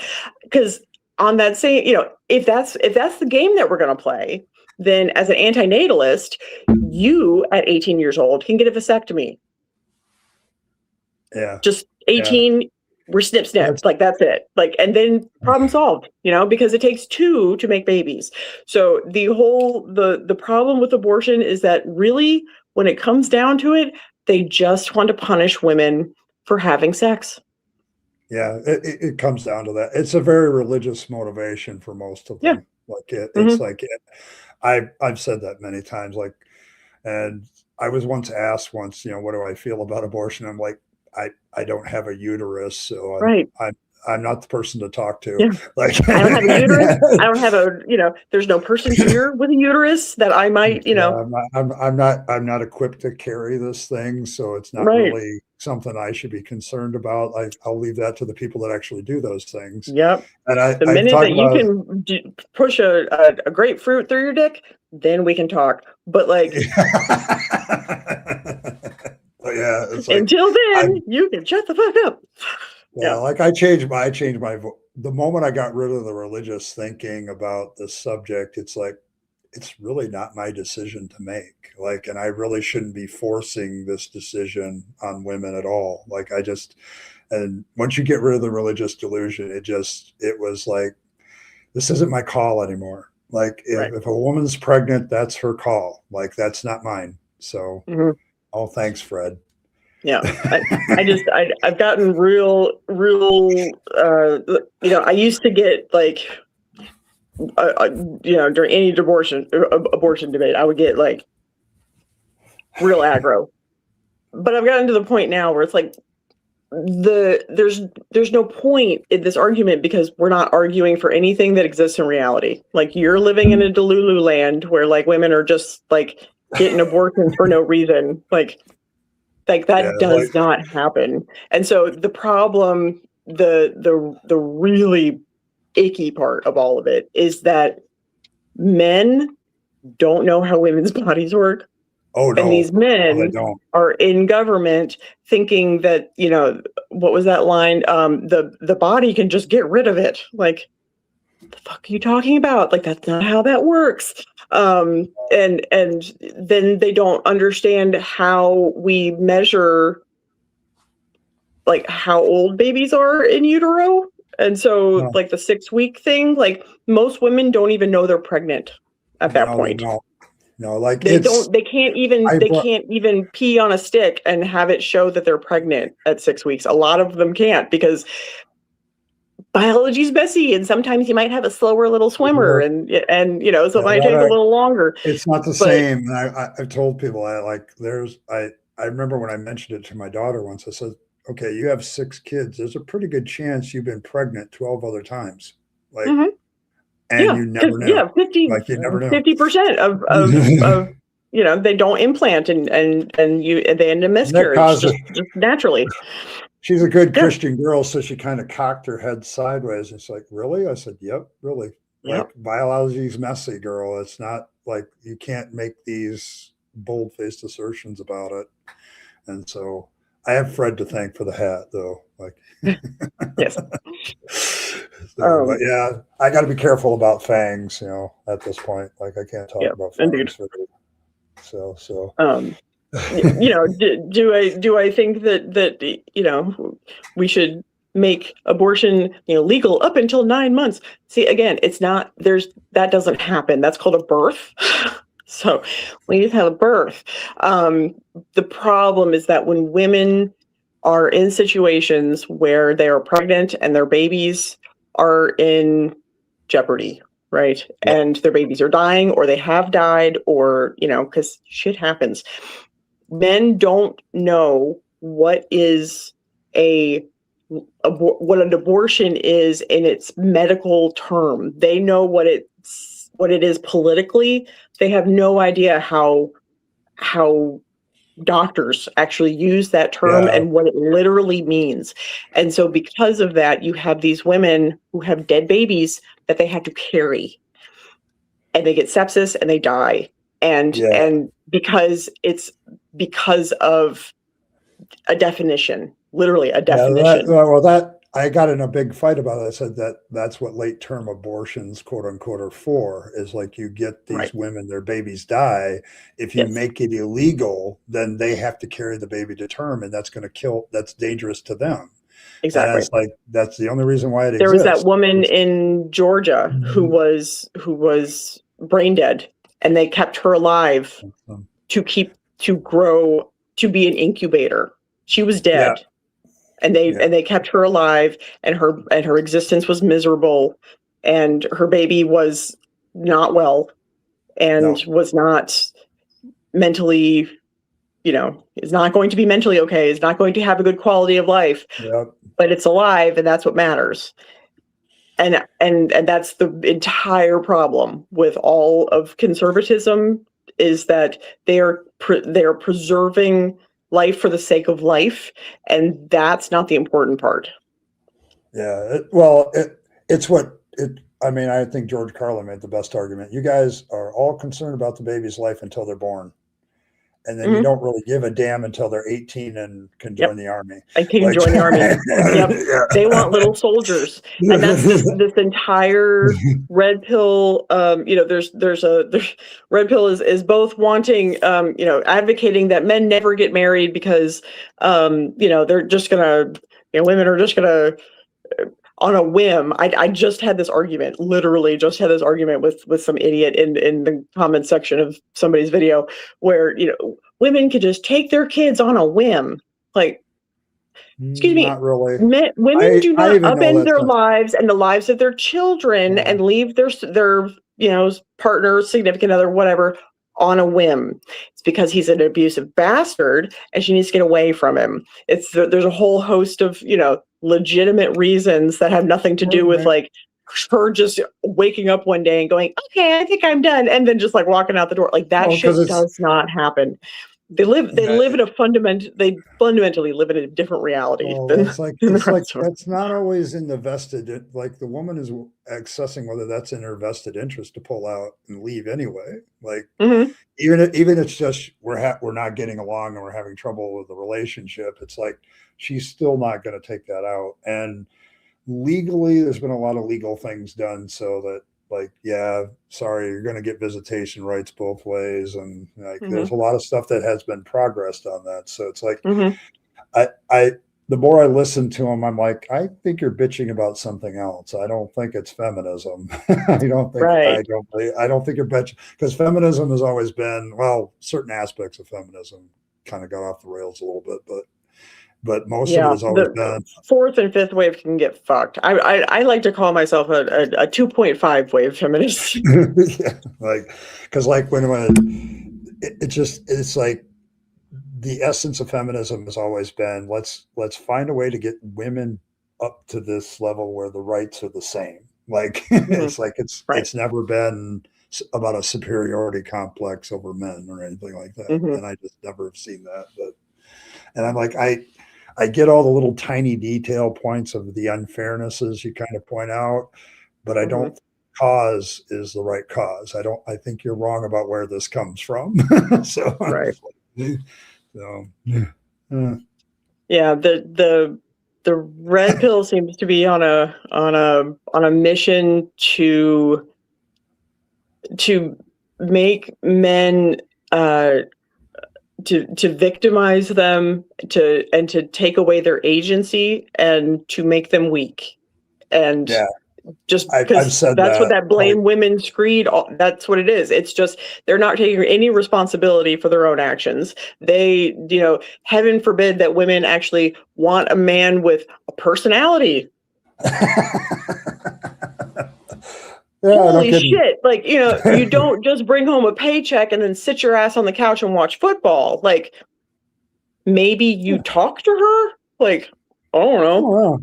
Well, that's why one of the big things about my divorce is like I was always trying to find something that we had in common to work on, and we never could find it. Like once we got away from being pastor and pastor's wife, there was no common ground. Nothing there. There's nothing there.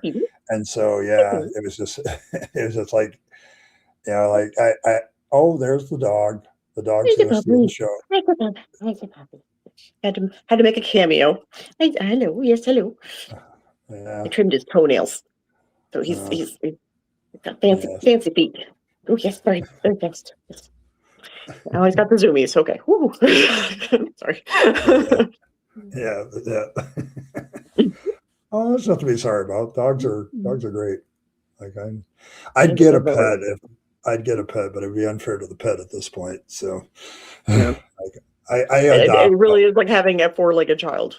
It's perpetually in a toddler state, like at all times. Yes. Dog love. There we go. Wolf love. There we go. Yeah. Michael's like, but yeah, I thought about getting one. But it's like, I adopt a pet, they become a member of my family, and I make everything. It's a big commitment. It's a big commitment. I'm like, I don't know. I don't know if I want that right now. I still feel for my dog, and he's been dead for almost 10 years now. It'll be in June, and I still miss him. And I don't know. His brother died three years ago in June, and miss him every day. Yeah, it's like that's kind of the way I am with them. So it's like I don't know if I want to do that again, because it was really hard. It really is. We don't. I mean, as humans, we don't deserve dogs. Like, Nope. we just don't. We are a shit species. We just do not deserve dogs. And they but still their look lives are so similar. short, and so yeah, you know that it will. You know, he's actually really old. He doesn't look it. He doesn't act it. You would think that this would be like a puppy, the way that he acts. He's very bouncy. He's got tons of energy, and he's very perky. You know, like 99% of the time. But his muzzle is fully gray. And he's I think 13 at this point. You might have him for a little while yet. So he's been the healthiest dog I've like. There was one of my friends watched him when I went to Florida, and I think that he got into something and got sickies, and like that feeling is I would wish that on my worst enemy. Like, the anxiety level on that one. Like sky high. Holy shit. And yep. Especially because his brother, it was crazy. At the time I was working for 4 days a week, you know, full time, and he had congestive heart failure, and so, you know, he did this coffee sort of thing. But during the week he seemed fine, you know, take him out and do his thing. He was a little slow, but he was okay. And then Friday, I got home on Friday and he couldn't walk back home. And I knew, like, at that second, it's like, okay. And then he was gone by Sunday. And so when he got sick, and, you know, having that trauma like in my head, it's like, oh God, you know, I'm not ready for this shit. Like, you get better, damn it. And he was fine, you know, just spent $700 at the vet. You know, that's a whole thing. Like, that vets are a scam. I am fully convinced at this point. They are. It's highway robbery.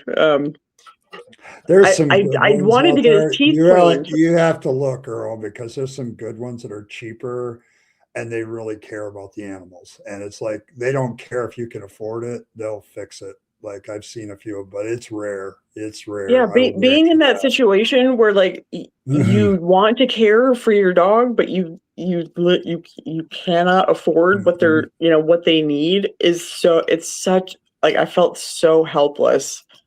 It's an awful feeling. Yeah, but it was just like, I don't know. I still haven't recovered. Yeah, it's like fair, you know. It's the most symbiotic relationship I've had with a dog ever. Like, we read each other's minds. Like, he was always there, and I don't know. He's my little shadow, you know. Well, I miss him. So, but yeah, I can see where the anxiety level would. I remember that month, particularly when we were making that decision, because he could hardly move. He was sick all the time. Yeah. Like, well, and Reg was dying, and I called every mobile vet in the area, and everyone had, you know, I had to fill out a form, or like have it. They would text me back instead of messaging me, and they were cold and mean and just uncaring. It was so traumatizing, to be completely honest. You know, he's suffering. And I can't do anything about it. And before I could even get any of these people on the act, because this is the weekend, right? It's like dogs die on the weekend, right? And before I could even get anybody on the phone, he had a seizure and he died. And there, in my research trying to find a mobile vet, I found a cremation service. And so, you know, I'm calling them like minutes after it happened, just in full, like, lost my, I can't breathe, right? Like, I'm crying so hard. And the woman with the most angelic voice I think I've ever heard gets on the phone, talks me through all this. I mean, like, I wrote these people a glowing oh yeah, because I'm sorry, they were amazing. I think non-pet owners don't understand that, but you begin to communicate with your pet, and it's not the same as what you do with humans, but I've gotten to the point where, like, I greet people's dogs before I greet them. Like, oh yeah. Yeah. If they don't greet my dog first, I assume there's something wrong with them. Like, yep, correct.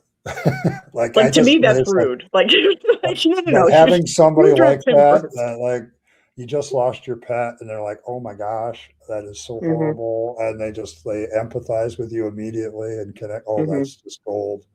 Yeah, I'd keep Yeah, that one on a hotline. I yeah. definitely keep. These, I think they were called Faithful Companions in the Raleigh area. They are amazing. I mean, it was like the trope couldn't get. It was like it was pouring. It was Sunday. It was Sunday evening. It was pouring rain. It was like, I mean, a deluge was going on outside. And within 30 minutes, these people were at my door. She brought a teeny little coffin, to put him in. Oh, Like, yeah. was, asked if I wanted to, if I needed to not see him go in or what, like was the, she told me, we'll have him ready and call you by, Wednesday or whatever. They hand delivered his little box of ashes and the little paw print that I ordered to my door within, right on time when they said they were going to be like everything about this company was on point and perfect. Cool. And they did Well, that's everything right. great. It Yeah, I was, had it the was, I was so, it made a horrible situation like Yep. so much easier to manage. Yeah, but I applauded my vet. They did a pretty good job because I had to take him in, and it's like I didn't know how I was going to handle that, but I ended up taking him home and burying him in the backyard and putting a little marker on it, and it's like people don't understand that, and Yeah. some people don't understand. Like, dogs have been really, really good to us, and I don't know Hmm. why they are good to us. It doesn't make any sense to me. If they were humans, they would have cut us loose a long time ago. Yeah. Like, Fuck you guys. Yeah. but they I, keep yeah. coming back. They keep If they loving had us. thumbs, holy shit. Like, Oh take yeah, over the like world. they would take over the world with niceness. Yes, probably. Hmm. Yeah, I but it's just actually, so Rue is he's an odd little thing. I call him my Franken puppy. I have no idea like what breed he is, but he's got a little Chihuahua head and then sort of a whippet kind of body. yeah. But I've said since I adopted him that I want to turn him. I don't want to cremate him. I want to turn him into an articulated skeleton Oh. so I can decorate him at Christmas and shit. Like I'm so twisted. It's good, but he's so cool. Like his body is so like his little bone structure and Well, everything is yeah. so cool. And I think it'd be so fun to like just have him It's sort of that. sitting up there on the mantle. Yeah. It's that messy biology thing that we were talking about Mm, earlier. He's an yeah, example of that. exactly. Yeah. He's a funny looking little critter, and I think that he would make a beautiful little articulated skeleton. Have him sitting all pretty and his little feet. Yes, I'm talking about your death. Don't look at me in that tone of voice. Like, ma'am. Oh, all right, What have the a good fuck, one, ma'am? Fred. Our guy from down under is taking off, so Fred's got Ah, to leave. bye, Fred. Yeah, yeah, Fred's a good guy. Don't. Oh, Yes, yeah, I he guess is. I just said it. So, but yeah, like I don't know. I'm the pet thing. I can have one, but I just don't know. This seems like too much of a commitment at this point. So, because I would be all in for like an hour, 2 hours a day with a dog. Like it's like, Well, yeah, they need stimulation. uh, He just uh, got booped. He's not happy about it. you got booped. He Oh, got booped. He's like, he'll cover you up. There you go. He likes to be under his whoopee. bison, right? See, Paul, that's a little different. I can get that. I personally think that Douglas Adams wasn't too wrong about mice. They might be the most intelligent species on the planet. They're I had a everywhere. gerbil when I was a kid. The thing was dumb as a sack of bricks. But I also had a chinchilla, which is like having a cat, but you keep it in a cage. She was very sassy. Yeah. I saw some guy that had a panther for a pet. And I'm like, okay. Is that legal? He found it. Like it had escaped something and left something, probably some illegal farm or something that was making them, and he found the kitten on the street. And it turned into something bigger. It was much bigger than he thought. So why do you keep growing? This is getting concerning. If he starts nibbling on you, you might want to get concerned. He's probably tasting you. Right. Like I'm sizing you up for a morsel. Pet rocks. Yeah, I don't know about pet rocks. I had one of those. They don't do much. I have lots of plant babies. Oh yeah, might have a minor hoarding situation, but they're all loved and cared for. I don't think a few describes the situation with you. Not really. I don't think so either. If you all come to the Discord and look at the pictures, you'll know exactly what I speak. It's not a few, Earl. I might have a problem. The first step is submitting it. But they're all alive, so they're all alive. They're all still alive. I talk to all of them. They get checked on. Yeah. You and Nathan. Yep. His parents are his friends, so yep. They're his pets. So yeah, I talk to mine. They like it. Killing mine. There's something about having to care for them every day that might be the problem for me. You don't have to care, not every day. Just it's actually the not every day that tends to be the problem, because you only need to like pay attention to them really like every other week, and so sometimes for us neurospicy people that can be a little problematic. But they tell you if you just have to put it somewhere where they can tell you, because their little leaves will curl, or if you've got a succulent, they'll start looking a little deflated. Their little leaf pads won't be so puffy, and they're trying to tell you, help. Trying to tell you. A drink. I'd love a drink. Yeah. I mean, did you like? I remember when we were researching vegetables, we ran into that. Like, plants are always actually talking all the time. We just don't know the language. Yeah, cutting the grass. Cutting the grass. That smell. That's grass literally screaming. Yep. Like, that's what that is. It's a chemical signal that they are being hurt. And they're telling all the other little grassies, like all around them, to like prepare themselves, and so they pull down their nutrients, tell the scream at the rest of the grass. I used to that visual though. I definitely need to do that, because as much as I love screaming produce, a little screaming blade of grass, that's definitely speaking to me at the moment. Well, I thought the interesting part of that research, like it explained, like back in the day when my dog would bark at the plants, and it was like he can hear the popping sound. He can hear that. Like it was like, oh, that's why they're corn makes a lot of noise when it's growing. It's very noisy. It's a very noisy plant.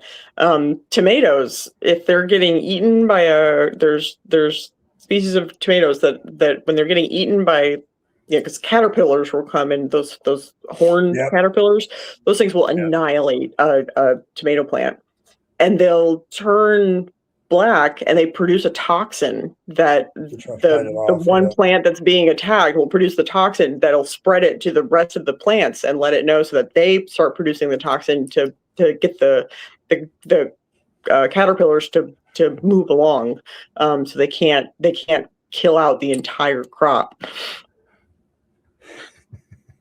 I think that's pretty cool. Oh, chat, don't ever change. Wish my grass was emo so it would cut itself. The memories. The smell of vegetable blood in the morning. All right, Michael. It's obviously getting late.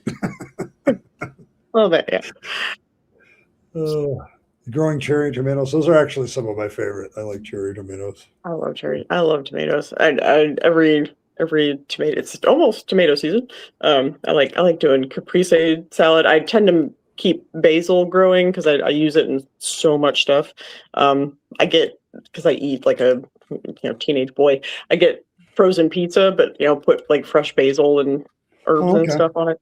So you Zhuzh personalize it up a it. little bit. Yeah. Yeah. Give it a I've little done that a couple times. life. Oh, it's only 2 a.m. there. Best time for a good party. Okay. I got, honestly, guys, with this community, I am amazed at how diverse the nationalities are. Holy Yeah, shit! Like all over. I am very surprised by that. Like Paul from Russia, I've got Rimmers from Sweden, Sweden. Yep.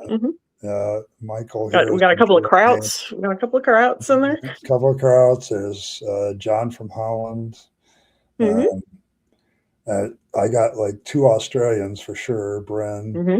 Bren's in Yep. Australia, and then They're upside down. Paul Yep. and I think there's another one I can't remember all the time. That's also from Australia, and I'm just amazed by that.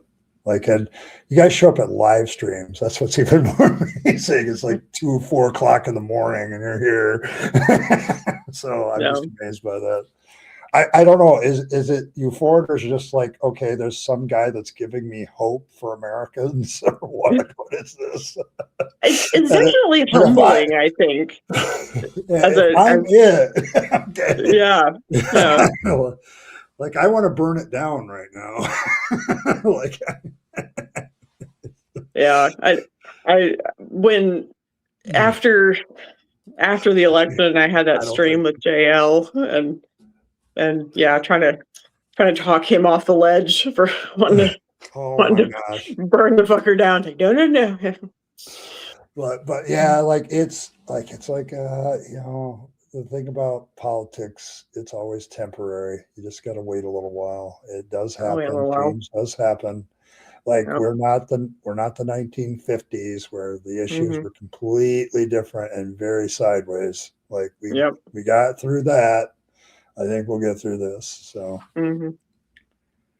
Yep. Yeah. I joined a political think tank, and I've been making art for them, and I needed to focus my rage and give it some direction and some purpose. Screaming into the void was feeling a little wasn't helping. Certainly not my mental health. And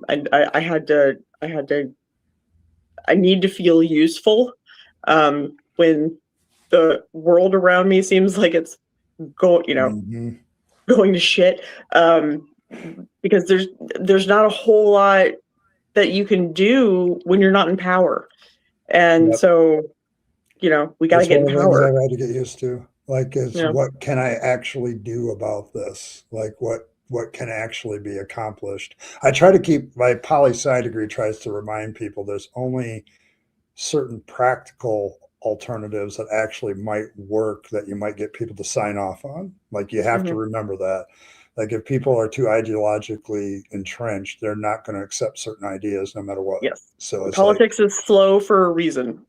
Yeah, and it's because you have to get people to talk and agree. Good politics is people talking and agreeing and compromising. Bad politics is where everybody wants to force what they want down the other people's throat. So it's and that's easy and quick, but the other one is better long term. Like we accept but it's frustrating because it's slow and painful. Because it's slow and we're impatient and tedious. And a lot of it is just busy work. Like when I was on the school board, probably 90% of the politics was away from the board meetings. Like it's the constant conversations. It's on the ground. Yep. It was the committee meetings. Like I was the VP of my board, and I also had the unenviable task of being the chairman of the policies and procedures committee. And so we were meeting like once a week, talking about stuff we had to propose, and like there's a lot of stuff behind the scenes people don't see, and like what you see even at the national level is just the tip of the iceberg of what's going on. Like there's just too much shit going on, and millions and millions of pieces of paper, floating around, and well, the hundreds of thousands of hours of talking about shit ad nauseum. Discussing the legalities. Can we legally do this? Like the current state of the law, is this possible? Like there's a whole bunch of stuff that goes into it. And I learned so much from that experience, and every level of government is that way. Every governmental organization is that way. And that's why it's slow. So, and to Wolf's point,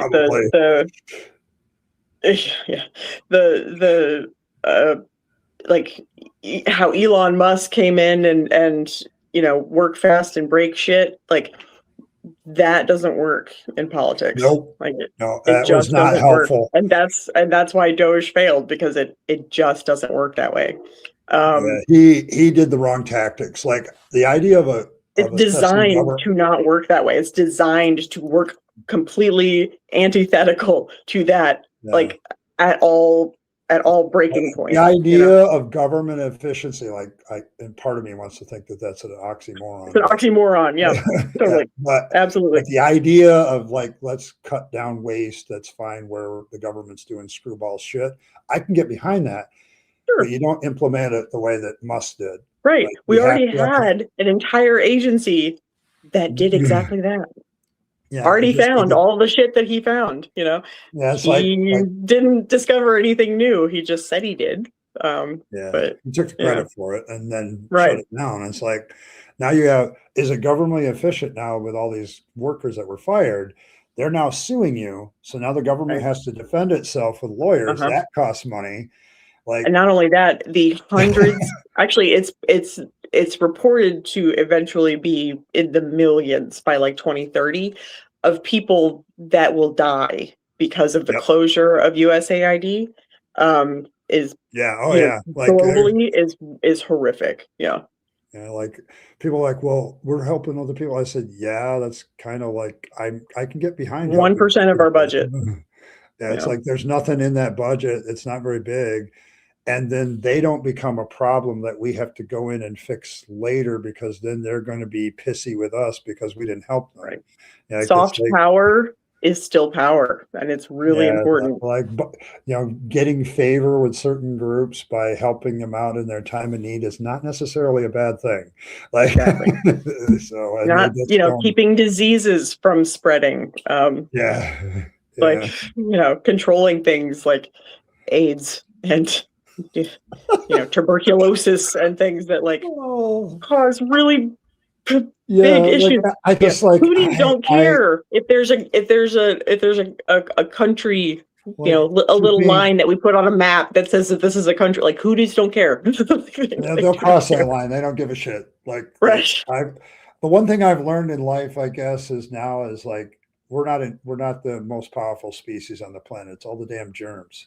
It's my biggest fear by far is the melting of the permafrost. Oh yeah, because a whole bunch of crap is going to get released that hasn't been seen in literally millennia. Millions of years. We have no immunity. We weren't a thing yet, and that shit.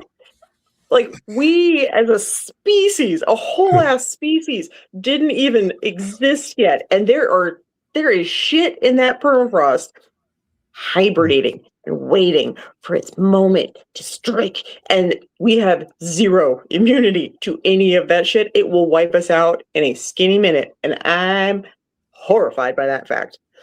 Cooties. On the one hand, it's like, what are we going to discover as the ice melts and releases its stuff? And then I get a very horrified feeling about that. I'm like, maybe we don't want to know. No, keep that shit covered. Pack it down. There's a guy in Russia that he's been for the last bunch of years. They made a documentary about him. He's crazy dude, but he's trying to establish a herd of big big beasties, right? So big grazing animals. He's all about like, wanting to bring back mammoths and shit like that, because the pounding of the permafrost by those critters is what keeps it compacted so that it doesn't, to slow the melt. So he's wanting to establish those species back into Siberia to try to slow the melting. And his research is fascinating, and that documentary was crazy to watch. It was, he's trying to get these bison or something, like from some, and they're having to drive in a truck these poor bison in the back, and they're on like, and it's in Russia, so they've got shitty dirt roads and their truck keeps breaking down and all this stuff. It's a wild documentary, but it's definitely worth a watch. Well, it's a worthy solution, I guess. He's trying to solve a problem. Yes, I mean, it makes logical sense to me anyway, and his research seems, at least to a layman, it seems promising, and I'm all about putting species back where they ought to be. Some of them I don't want back. I don't think that humans need to be the, we are not the be all end all of evolution. Newsflash, guys, but this is not the pinnacle, right? They literally put the playground next to the garbage dump. This is not the pinnacle of evolution, right? Yeah. Well, our eyesight kind of sucks, like as a species. Octopi got it way better. Michael, are you trying to gin me up by talking about RFK? Is this really what you're trying to do, Mike? Are you trying Never has a more unqualified human being.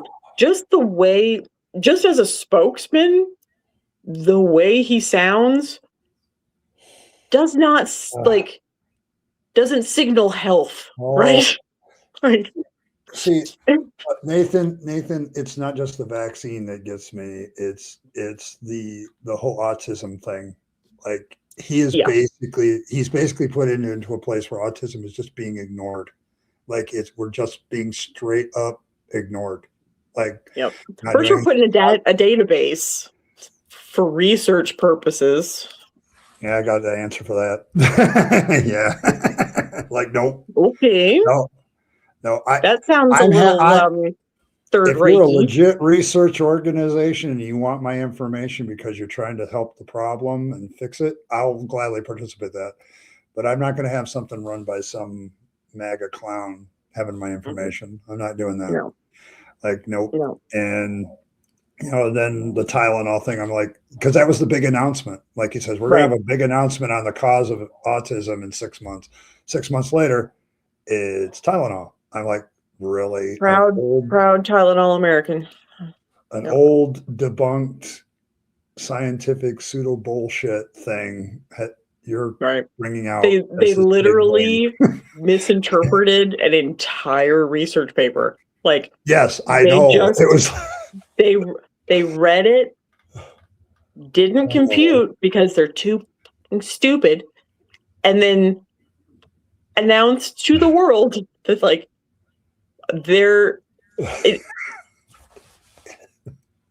what it really did was make our public school system look really bad. Yes, it did. Like, I mean, you can't even read these conclusions properly. You can't even disseminate what the guy said. Like, it's like this research. Your reading comprehension skills need just a little bit of work. But I'm mad about it because it's basically put any autism accommodations, any autism, anything on hold. Like, it's like our country is not contributing anything to this problem at all. Like, to any problems. They've stopped cancer research. They've done all kinds of horrible shit to our scientific and medical community while bolstering the pharmaceutical industry. Like, what? Now, the Like, various thing they said they weren't going to do, and I'm like, your right, policies are and the big absolutely going to do chemical that. conglomerates, yeah, like, Dow and all that, like, Oh, what? Like, now, what is it, glucophosphate or what? Like, oh, we're fine with that now. Like, what? Like, what? RFK used to be kind of based, like, on that front. Like, he was, really big Well, he with, wasn't he wasn't against like alternatives that people could discover and use that actually helped right, both. He right. had that motif, and he was against like the big pharma too for a Right, long time. exactly. He did, and he did great stuff with like environmental issues and shit like that. And then something like he got that brainworm, I guess, and just I don't like know. I think Trump has that disease, and he just spreads it to everybody he comes in contact with. Trump, the psychology behind Oh, I behind the delved into him a lot. sycophants must be studied. Like, if we don't Oh have some yes, kind of like Nuremberg 2.0, we're fucked. Like, as a country, like, we have got to figure out what it is psychologically that makes these people turn off their brain to follow somebody with an 80 IQ and rapidly advancing dementia who just says the oh, unhinged shit. I've lost so many friends now because I just say that stuff. Like what you just said, it's like, I'm Yeah, sorry, you're just up the guy's ass. Like you're not yeah. thinking for yourself You are anymore. literally Like, a sycophant. You need to get his like dick out of your mouth and have an original thought. Like, yes, use your I brain. I Like, don't get that. Like I have backed conservative ideals when I felt that they were working and that they would work. Like, that's part of being a centrist in some ways. It's like, yeah, mhm, you know what? You have a valid point. credit where Like credit's due. Yeah.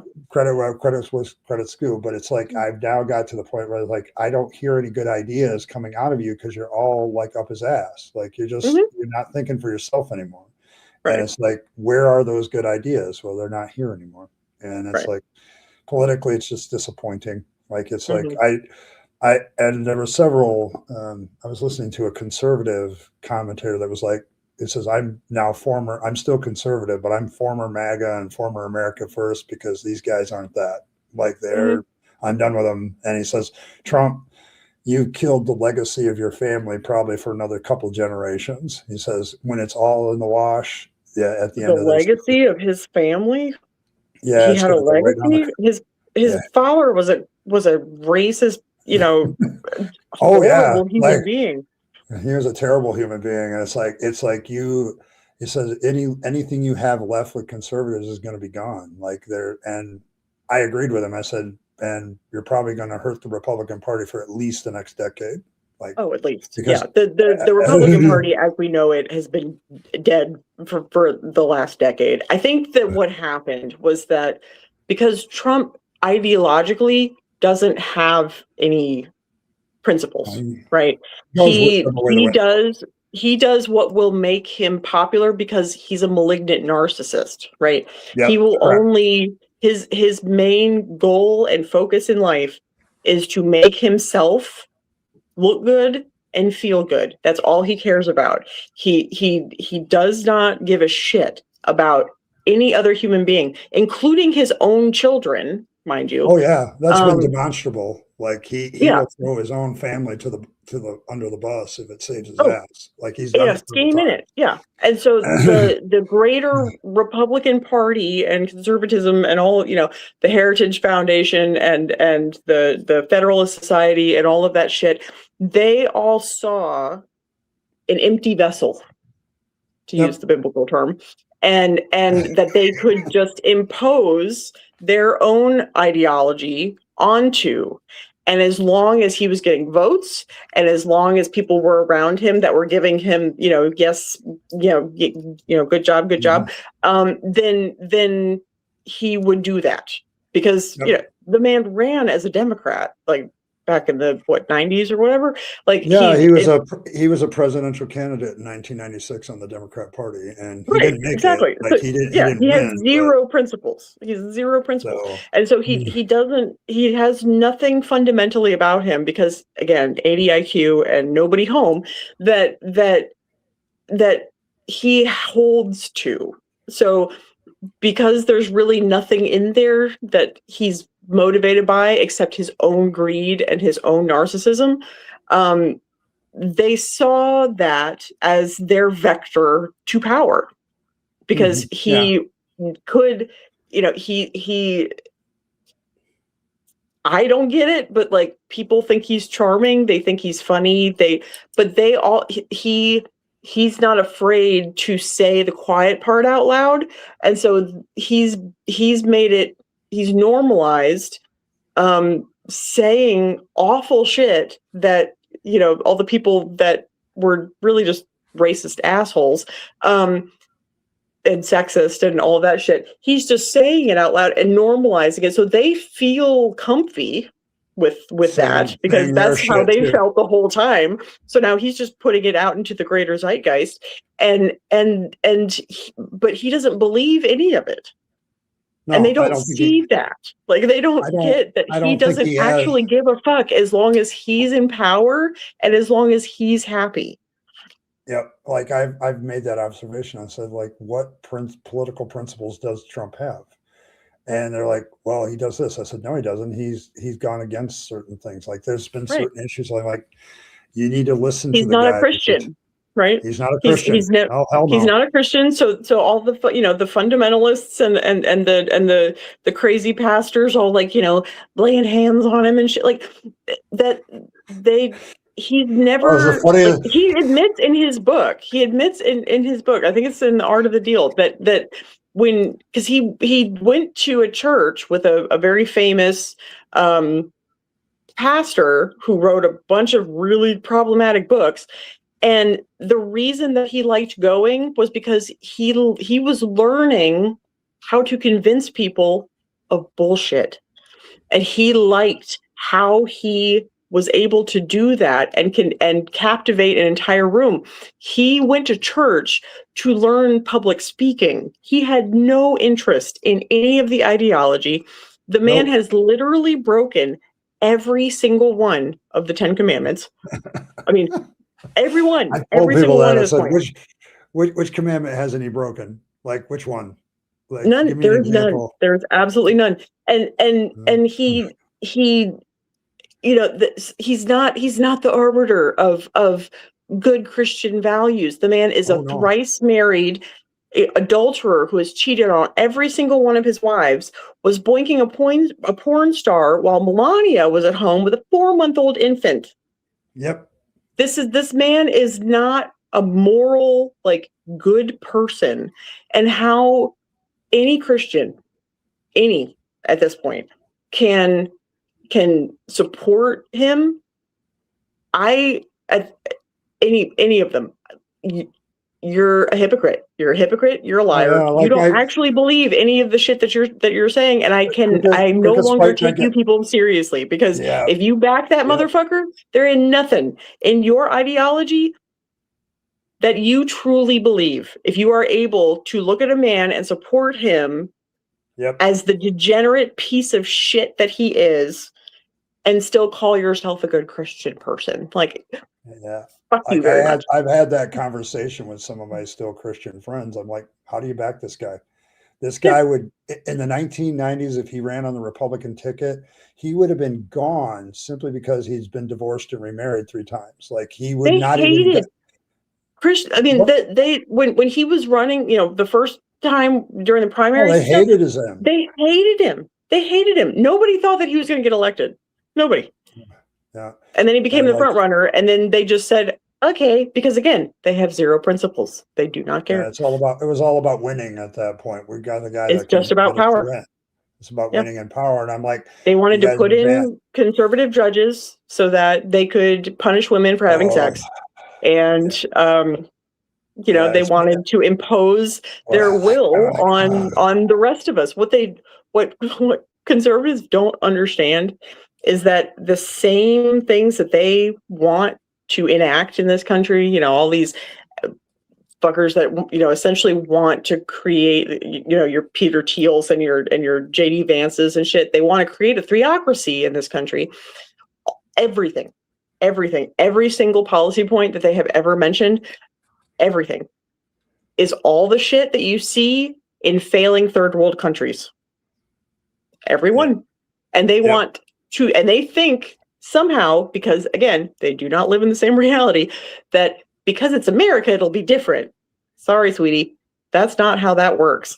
Like, the same shit is in African countries that are falling the fuck apart, you know, whose people are dying left and right, whose governments are corrupt and don't function. Like, it doesn't work. But because they don't even recognize that the rest of the world exists. So, you know, it's the authoritative Christian ideology. Like they have to follow.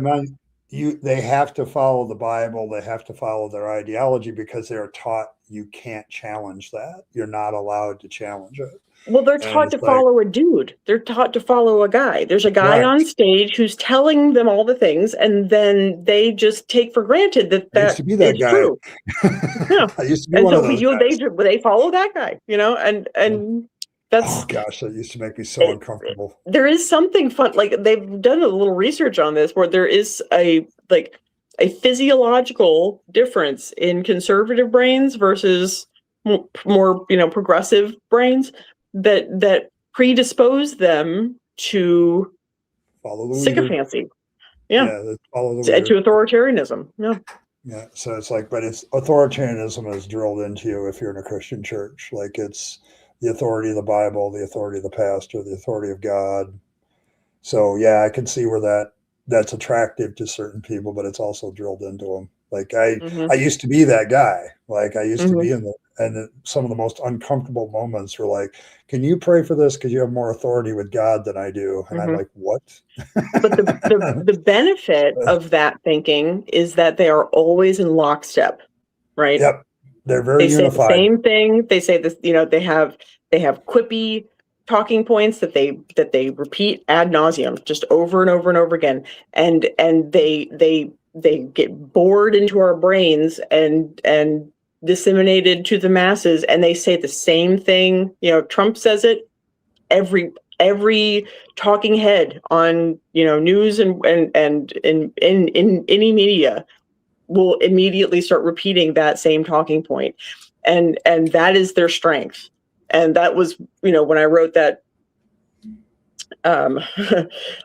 infamous essay a couple of years ago, that got me in so much trouble that I ended up being right on every single point, by the way. Sorry. They, you know, we need to implement that. Like I said back then, we need to turn into little Goebbels and, you know, be doing the propaganda thing. We need to mirror what they're doing, just saying the true shit. Yeah, it's hard to be, though. Like when you study propaganda, it's hard to stay on the truth with propaganda. Sooner or later, it's not. That's the thing. If it's true, like the what have we said for ages, right? The truth has nothing to fear from. No, I agree. From rigorous scrutiny, right? The fact is that their propaganda is all. It's all fake and isn't based in reality. And that's really easy if you just do a little like surface level research. That's what's so frustrating to me is really the intellectual laziness of our electorate that just take for granted that these people say things and then they just go, okay, you know, like it is still wild to me that we have the world's knowledge at our fingertips almost all the time, and there are still stupid people in the world. It does bother you, doesn't it? It really bothers me. Like, if you don't know it, just look it up. Like,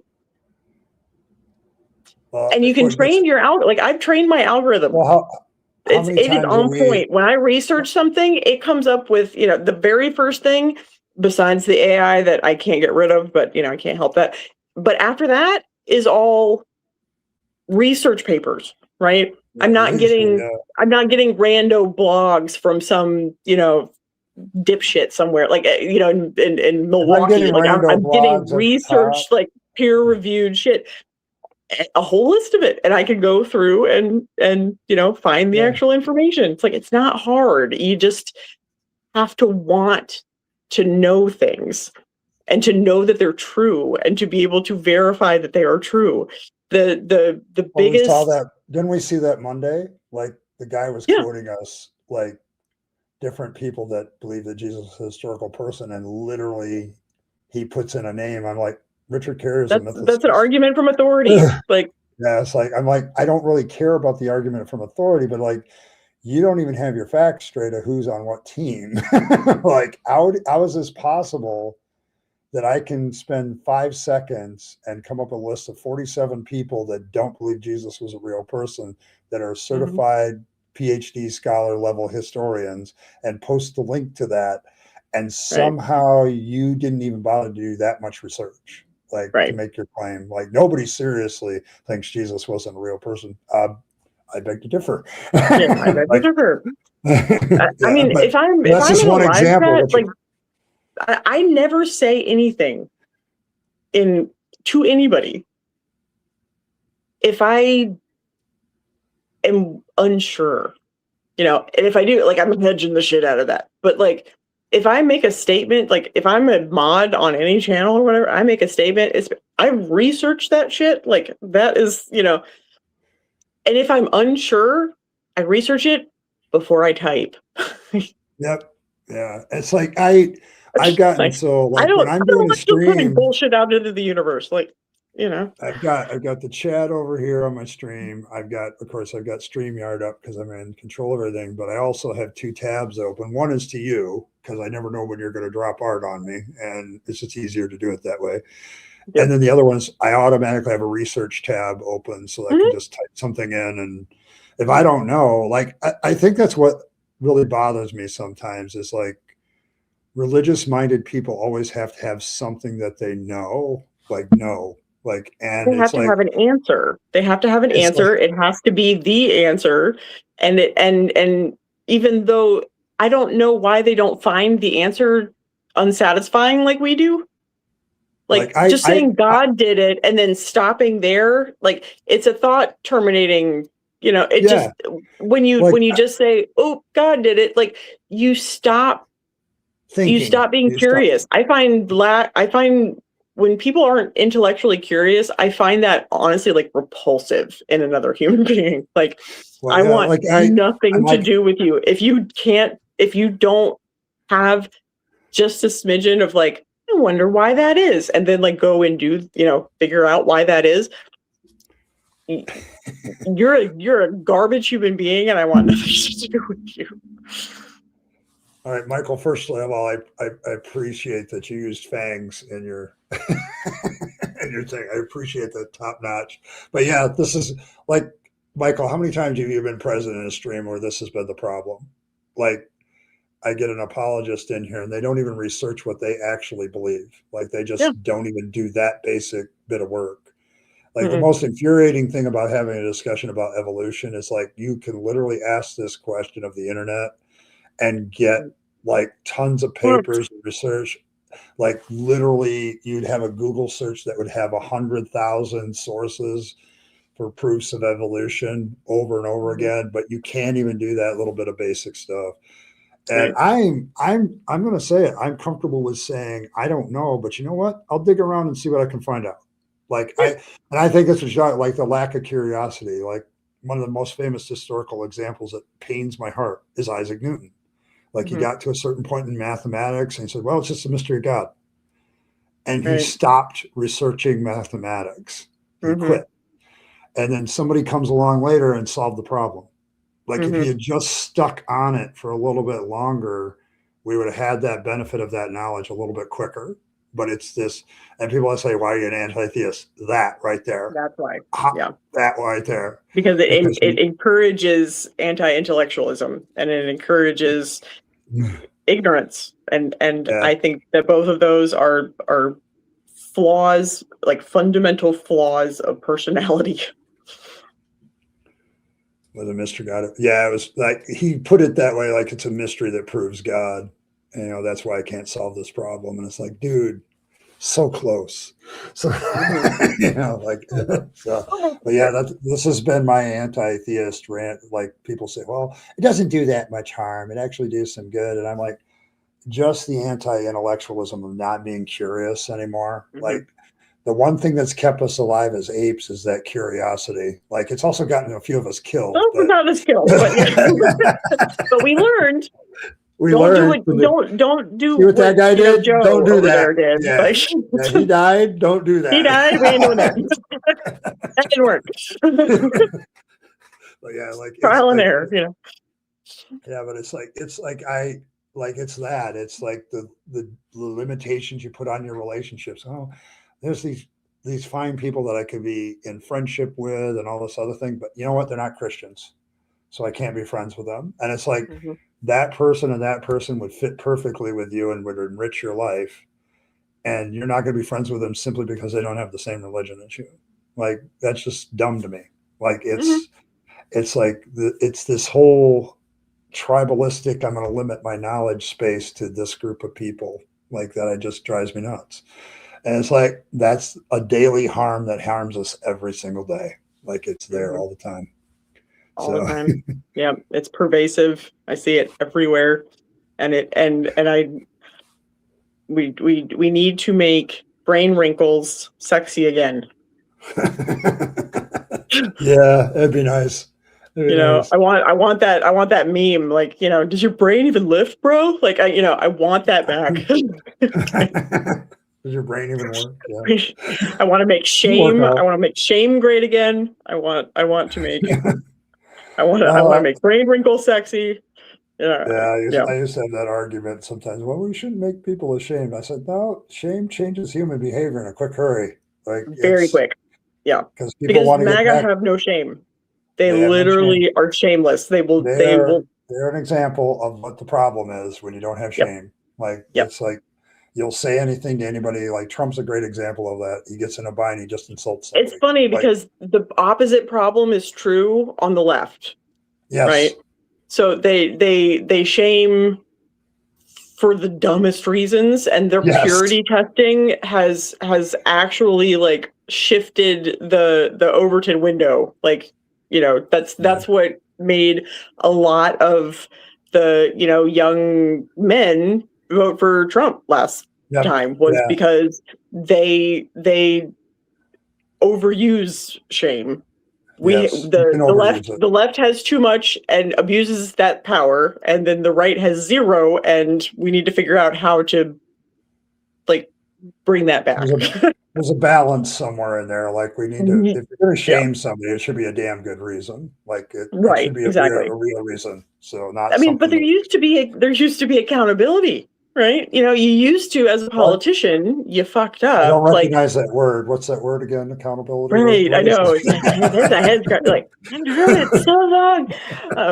But you used to do something that the public didn't like, and then you went bye-bye. Like that used to be how politics worked. But, you know, now you can just get on and literally lie about things that we have video evidence for.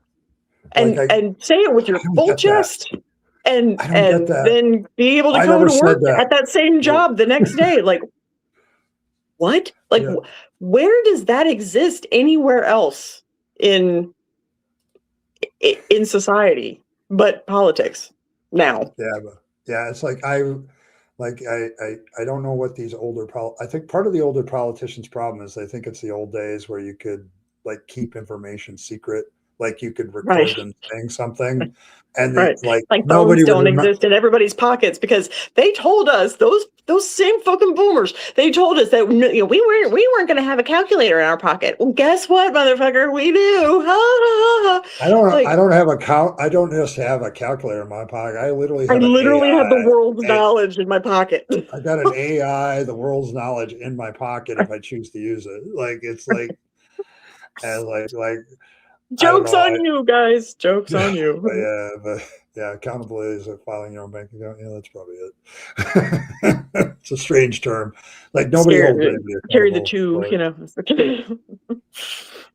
Now the thing about that is, it just takes one good person in power to change the accountability problem. Like that just, it doesn't take much. It doesn't. Yeah. You just have to have integrity. Like Somebody with integrity. Novel like all you have to concept. do, like if the next president is a person with some integrity and wants his own administration to be accountable, it will change the entire paradigm just like that. Like it'll be like, because then the other side will be like, oh, we're holding our people accountable. Yeah, about fucking time. Yeah, Right. like so. Yeah. The left tends to do it like overzealously, and the right does it not at all. And so there needs to be because like with your situation, it was just like they were holding you overly accountable for a term you used. Like it really came down to that. I'm like, which wasn't problematic. It wasn't a problematic term. It wasn't even a hot take. Like I learned it from a gay man. Like yeah, like it's like yeah, it was weird. I'm like. And I think Azo ran into that problem too. Like same thing. Same thing. Yeah, he got hit by and recently Robin Webster really was canceled and driven out by the exact same people that did it to me. And it's like you realize that you're not helping us by doing that. Like people need to be able to talk about stuff and not worry about the language they're using all the time. Right. Like you can walk back a term. If I say something wrong, I can always say, I misspoke myself. Like, if with you Rabyd, it's almost worse because somebody saw her consoling somebody who did something super problematic, but they were on stream, like crashing out and like causing, like embarrassing themselves basically. And she essentially said like, knock it off, like get your shit together, like gave a little pep talk and then like went on her way. But because she associated just with that person for like 5 minutes, that meant that, now I guess she endorsed everything that this person said and what, it's like, no, what? You can't draw, like, yeah, it was, that's my beef. Really like bad. you can't draw those conclusions. Like just because somebody comes along, she showed empathy. That's the thing. Yeah, that's what that's fucking wild to me, is that she showed empathy to somebody who was crashing out over, and embarrassing themselves on stream, like, and showed empathy by trying to calm this person down and like get them to maybe like do this in private. And for that, like she lost her mod status on all kinds of channels, and yeah, it's a clusterfuck. Like I'm sorry, like I always felt that empathy was a strength, even especially when it was somebody who you disagree with. Like if you can show like a human empathy, like you're going through a real human harm now, like maybe you should get offline and get this taken care of, and when you're better, come back on. Like that's not that's not a political thing. That's not a fucking, like, it's not a societal examination thing. It's just being a decent human being. Right. And when they take that and say, oh, now you're backing everything that they believe in. No, I don't even have the same beliefs as they do. Like, it's like, I'm just trying to be. And the things that this person said were truly horrific. I mean, they got into somebody's DMs and said some awful things to them. And that person personally, I think, can get fucked and yeet themselves into a volcano. I would not be sad about that. But like Robin just showing a little bit of empathy for another human being, like, shouldn't be the reason that she gets, has to lose demonized, her wrench all over the internet and get,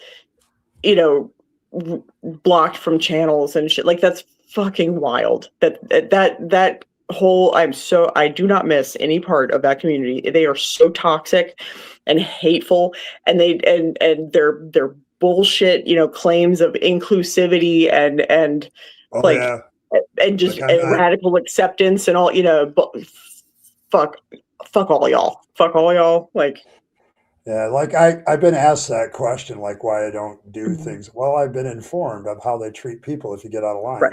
And I'm sorry, I'm too much of a guy that likes the freedom to say what I want to say. and I may put it badly, and I'll apologize for that, but I don't Mhm. want to be I shouldn't be canceled just because I take a little bit of a different viewpoint on things than other people. Like Right. that's just not to me. Or like in Robin's case, like I do that all the time. Mhm. Like if I feel somebody's, I don't That's the give a better shit. person thing to do. The ganging up on her and taking her wrench and calling her everything but a white woman, like that's not good human behavior, right? Like Yeah, that's a it's bad shitty human. human thing to do. That's bullying. That's what that is. That is bullying from en masse for one person to that Okay. Well, I associated didn't with know somebody all that you this. don't like. So I'm supposed to follow your rules about who I can talk to. Like they pulled that shit with my situation too. Like, and if I wasn't blocked on all these channels, then they were gonna go and like boycott their channels and fuck with their money. Like because I have a Yeah. different opinion. Like I Yeah. literally called nobody anything that they didn't want to be referred to as. Like I've offended no one.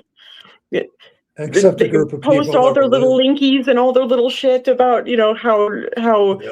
that term is bad or whatever because some right wing asshat used it So what? pejoratively, and I can So show what? another dozen where there's Etsy stores Using the from term. Yeah. that community's creators that use that. Yeah, I know. I saw What? all the stuff, but I'm like, I'm glad you talked about Robin because I know she was going through something, but she wasn't like talking about it. And I'm like, I'm kind of glad she came by and I said, hey, Robin, you're always welcome here. Like because that That's what probably I was a told her. I said, "Come on, come to the fluffle," and she's part of the Discord. And I told her, just I'm come glad to the I did fluffle. that because We're cool. Like we won't cancel you. because I'm glad I said that because I could tell like I haven't seen Robin in a while. Like Yeah, she she's used, been going through some shit, and I'm some like, family I don't. stuff, and then this cancellation thing is fucking stupid. Yeah, it's People stupid can and all it's get fucked. dumb, and yeah, like we're not about that here. Like I'm like if you Mm-mm. get banned from my channel, there's probably a pretty good damn reason. Yeah, Like because you were acting like a fucking you were a horrible complete human being. asshole every time you talked, and you never got off of that. Right. So Yeah. I usually ban people for continual bad behavior before I will Right. their viewpoints. Like their Yeah. viewpoints Oh don't yeah. bother me. But bad Yeah. behavior does. And I've always so been I'm friends with people. One of my best friends is he's Catholic. Like, but it's just not something that we share the same values. yeah, So him still being a believing Catholic, like, doesn't bother me because he's a good person. Like, he treats me well. He treats his family well. yeah, yeah, He exactly. works hard. He's a great human being. If that's part of his life, I'm cool with that. Like, He's not it trying to doesn't ruffle impose my it on feathers one you. bit. He's not trying to impose it on you. He's not Right. trying to make you that thing. He's Hmm. letting you live And your life. I don't push him. It's really not something that we ever even talk about. Um, Uh, when I've actually divorced several friends since January. Some of it due to the murder by of civilians by ICE agents.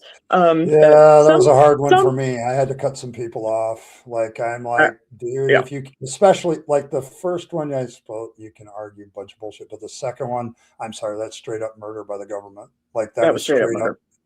murder. Like no, Both that's of not them the were way to straight up police. murdered. Like, Like yeah, when you have you shouldn't be police chiefs coming out shot going because of a 3-point saying, turn.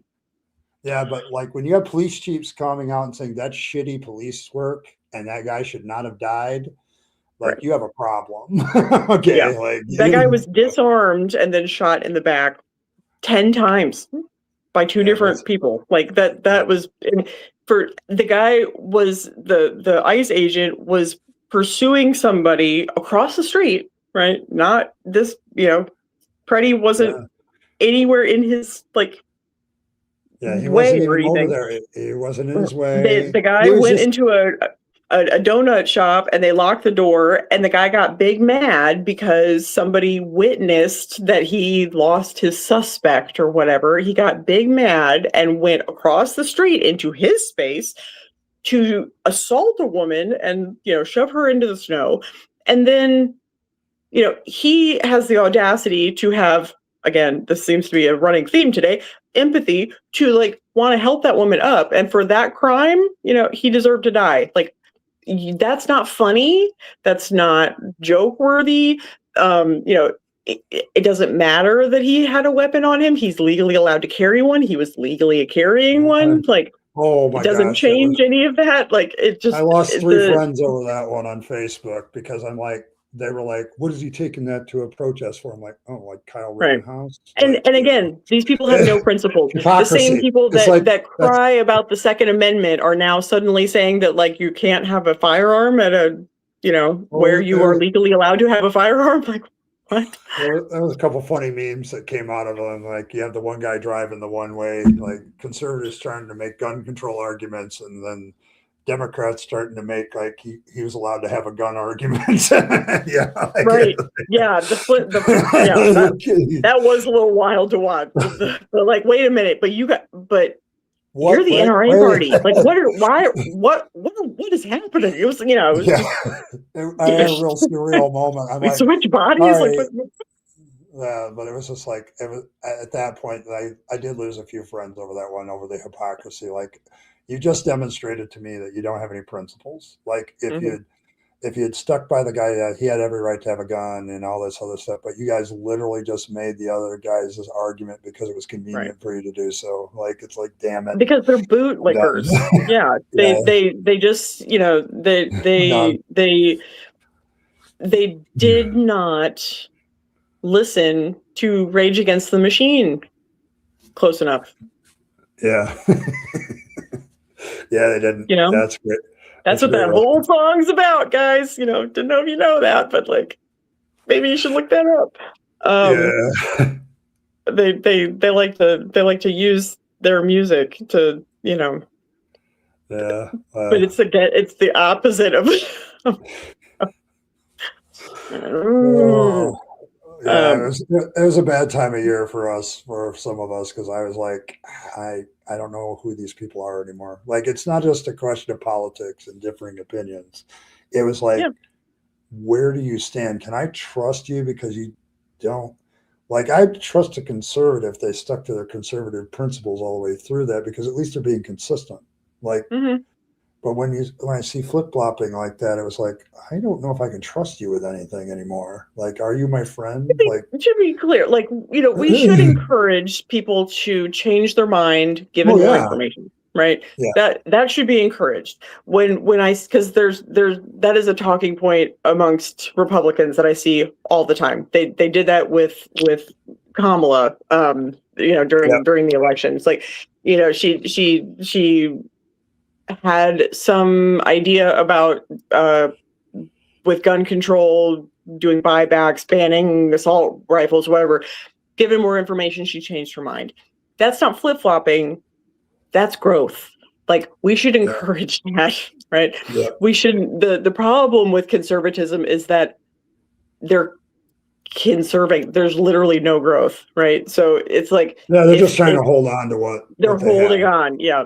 And for some things that's good, you know, for some things not so much. But we could probably do with a little less sexism and racism, I think, probably. I want to hold on to that too much.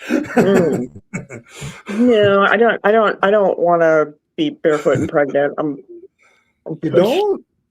I thought every woman, Earl, wanted that. Every woman. Yes, I'm just a you know, radical feminist girl boss with a shaved head and a dog and house plants and. They could probably use you as a meme, but babe, with the amount of house plants I have, I am the trope, right? I am single, I am divorced, I am white, I'm a millennial. I have house plants instead of babies, and I am the meme. I'm a basic white bitch. I'm okay with that. I'm okay with that. I'm good. I wear my Uggs with pride. There you They're go. comfy. There you go. Yeah, I did say, but yeah, it's just like I've gotten to a point where like my friendships are like, I don't, I kind of like to be friends at least with people that have their principles and stick to them. And if they grow, that's fine. Like, and Right. like if you radically change your view on everything all of a sudden just because your leader tells you, though, I got a problem with that. those people, the people that like I made this argument in my essay, like what happened to me in terms of being canceled violently and excised from my entire friend group, right, which is really traumatizing, could have easily made it so that I got mega butthurt about just the left in general, and then went into the arms of the right, who would have said, "Oh, they were mean to you. Come over here." Now, I could have the done other that. meme where you get pushed over to the other side because of somebody else's bad behavior. That's another meme. Right, but because I have principles, views that I hold, that I hold on to because they're the right ones, and I don't just change my mind because somebody was mean to me. I didn't do that, but a lot of people did, and I think it's easy to be on the internet and to have an opinion. Everybody's got one. Yep. But like we should encourage like core values again, I think. And I think that the Democrats got really sloppy about about their core beliefs. I've watched this for a long time. The liberalism that I grew up with is not the same as now. Like it used to be like it used to be, let's think about this, let's do some reasoning about this. And I'm all for affirming people's feelings too, but in a certain context where you don't get away from the rational thought about the issue. Right. I don't get to capitulate to your feelings. I'm not going to like. I don't have to be responsible for your feelings. Not going to evolve. Yeah, you aren't the puddle, right? Yeah. In the puddle analogy, like that's not how this is going to work. And it started to get to be more about this. I almost want to say like a hyper liberal self-righteousness that they tried to push on a little bit. Oh yeah. Yeah. The like self-righteousness of the far left. Yeah. I've made Earl feel icky now and angry and all the other words.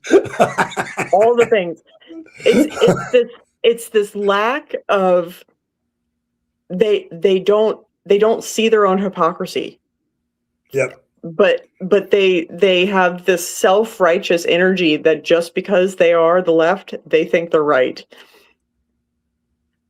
That's not how that works. And the leftists can have really shitty opinions too.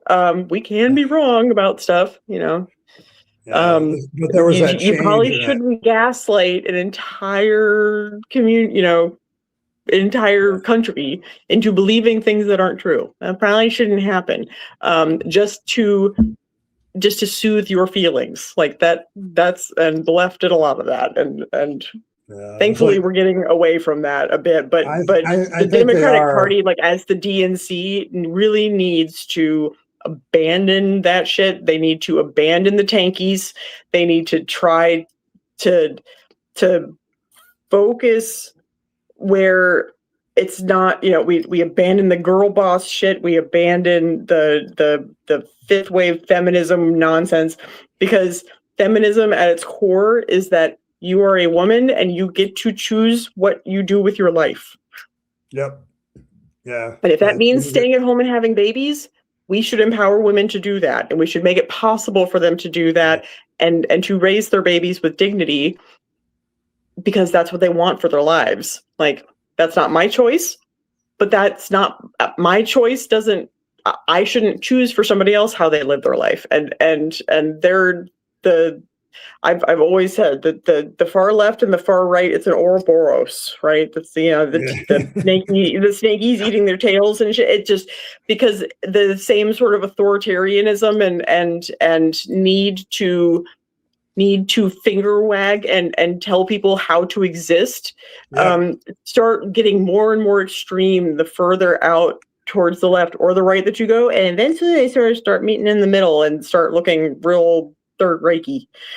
Yeah. But yeah, like I've made that point before, like we're having extremists have the conversation, and other people need to have the conversation. Like, right. It's like, yeah, we need to stop listening to the people that are loud just because they're loud, right? Because the vast majority of the country are people like you and I. We're centrists, right? We have views that, kind of lean like little to the right, little to the left. And that's called nuance. We should encourage that. And being on either extreme isn't tenable, and that's not how politics works. We can't just go like, okay, we're going to do socialism now. Like that's not how it's not how this country was designed. I think the people that want to burn the whole thing down, I think that I get their reasoning, and believe me, there have been times. That seems like a really good idea. But yeah, you talk to people off the ledge, because it can work. There were times in this country that we had that amazing things happened, but you have to be empowered to make that happen, and so there are ways to change things for the better and to make government work, but you have to be inside of it to do it. I'm of the belief that if you want to dismantle it, like I get you, but like you need to be inside. You need to break from the inside out. Well, it's also you can't go from the outside in. Our country doesn't work that way. Yeah, like you have to be the mechanic working on the engine. Like you have exactly. You have to be the one that's like, this is broken, it needs to be replaced. This part's still pretty good. Mm-hmm. But you have to have the ability to make those changes. And yep. Right now we have, unfortunately, a mechanic that only sees things one way, and that's the problem. Like his way. And so it's like he's like, well, we don't need those pistons. We're just going to toss all this stuff out. This engine needs to be, decked out in gold. Oh my God. That shit melts, right? Like, it's kind of soft and squishy. It's not going to function, Yeah. But it's pretty. The irony of all that. Oh my God. Right. Jeez. The next president's going to have to like tear all that shit out. Yeah, I really believe that I'm on board with Destiny at full force in this regard. I really believe that unless we have some kind of Nuremberg 2.0 and hold these fuckers accountable and put some of these assholes in jail for what they've done, we're fucked. These people need to be held accountable. They need to be punished. We need to bring shame back into their side of the political aisle, and if we have any hope of any kind of normalcy in the future. Yeah, I'm kind of with you in an agreement there. Like, if there's no, like, if we should not be able to cause an insurrection and to subvert democracy by putting in a fake slate of electors to steal an election and then just get to exist. Like, that should not happen. That cannot happen. That is not, that's untenable. Like, you had this situation, you're prosecuting all these people, and then suddenly you elect another guy that says, oh, they didn't do anything wrong. Let them all go. Like, it's like, I mean, I still hear people all the time, like, because he is a 34-time convicted felon. Convicted. Let me repeat that again. Convicted felon. He was found guilty in a court of law by a jury of his peers. He is a convicted felon. He was not sentenced. Yes, like the fact that he hasn't been sentenced, it just bothers the hell out of me. Because like, they elected him. They elected him instead of sentencing him. But they still think, they don't believe that he's a convicted felon because he didn't go to jail. They never got to the sentencing. Like civics. We need civics. Civics classes. Well, former social studies teacher here, okay, in Texas. Okay, so I got to put the context. My problem with the curriculum is they leave a lot of stuff out that's inconvenient because they don't want to talk about it. Like civics is one of those things, like understanding how your government's supposed to work and holding people accountable, like mentioning that the whole part of the system is to hold the government officials accountable. Right. They don't checks and balances. That's why there's 3 branches, which most people can't name. And I'm telling you, they do that. They avoid topics like that. Like, oh, you can hold somebody accountable in government? Yes, you can. Like, I shocked some of my students when I said stuff like that. Like, we haven't heard that ever. Like, I'm like, oh my God. And then I start reading it. They have their Texas education standards, like every standard, the TEKS and everything. And I'm reading through it. I'm like, they don't really teach how these 3 branches of government hold each other accountable. They kind of give it lip service briefly. Right. But they're like, it should be a whole 3 points, like how the legislature holds these. We have the wife of the owner of the WWE in charge of the Department of Education. I don't think that that's going to change anytime soon. No. Just saying. Oh. But we're going to get rid of the Department of Education. Oh, wait. And we're going to get rid of the Department of Education. Because evidently, all these motherfuckers think that they can teach their own children. Yes, they can. They think this homeschool movement that the right has been doing. I mean, this used to be like a hippy dippy trippy, like ultra crunchy mom thing to do, like pull your kids out of school, keep them from getting vaccines. It used to be a liberal thing. That used to be a far left thing, and the right has fully embraced that. And when they allowed my tax dollars to go to Christian schools, what? Huh? Excuse me, and these student vouchers and all this other shit, like what the hubris it takes for a full-grown adult to look at their child and say, "Yep, I'm good enough." Yeah, I can teach them. I can teach them all the things. I've had that discussion a couple times.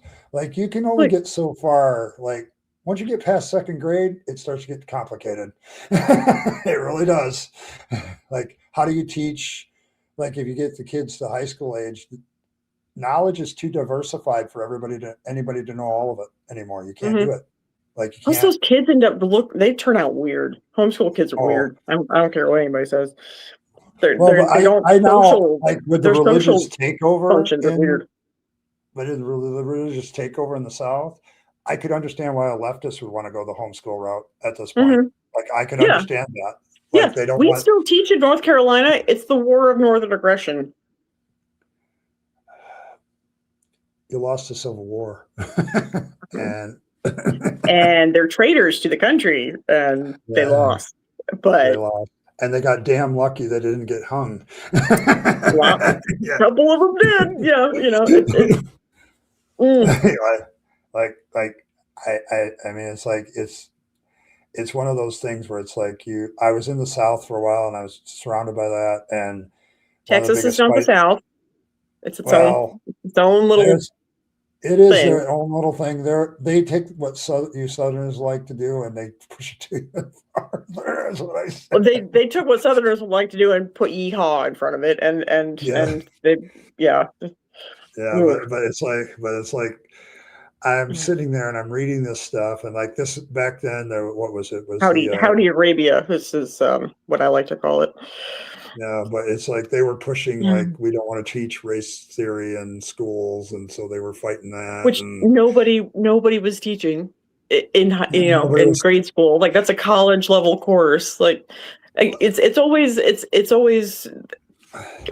you're always fighting an argument that isn't happening in reality with these people. It's exhausting.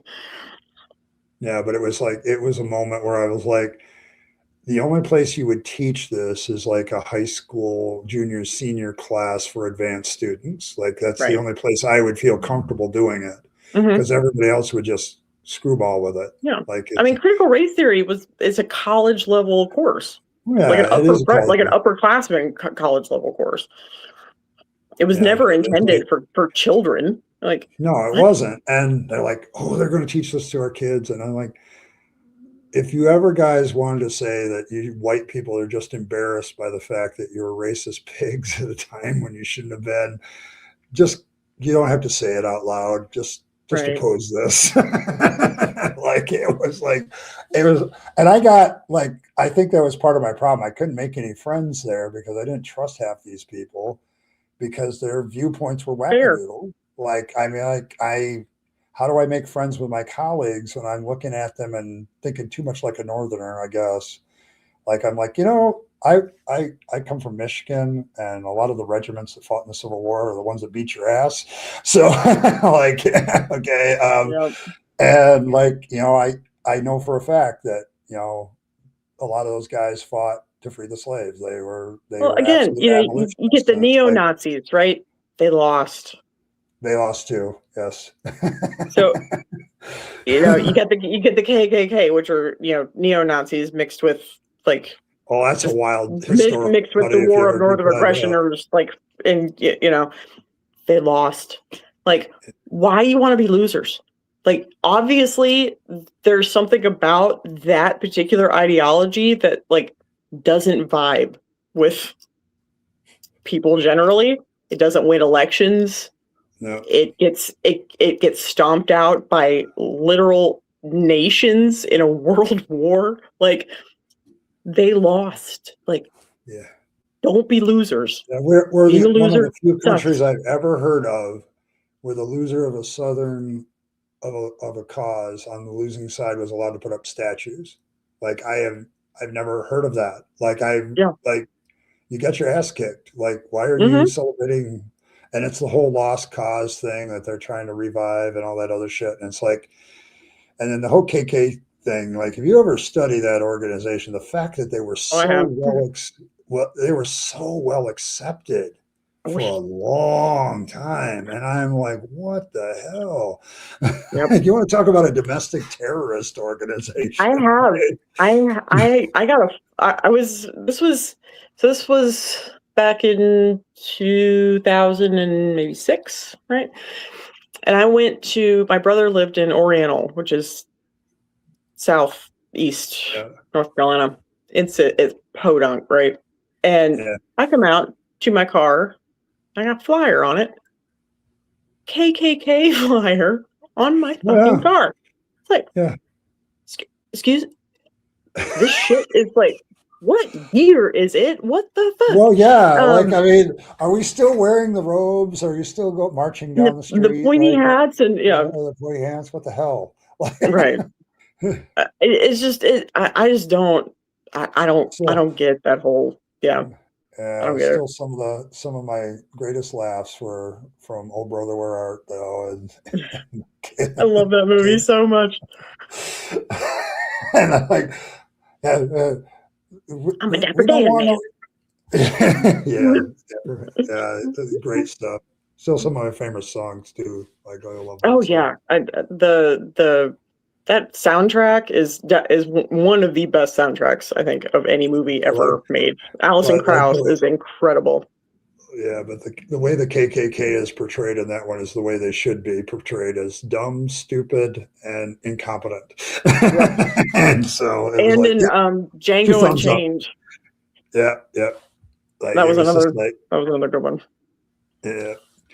All right. Well, Jacqueline says she's tired, and I'm getting tired. So, Hungry. I haven't. I didn't have time to eat dinner. oh, all right. Well, here's the thing. Then we're gonna make Earl go eat, and we're gonna call it a Yeah, night.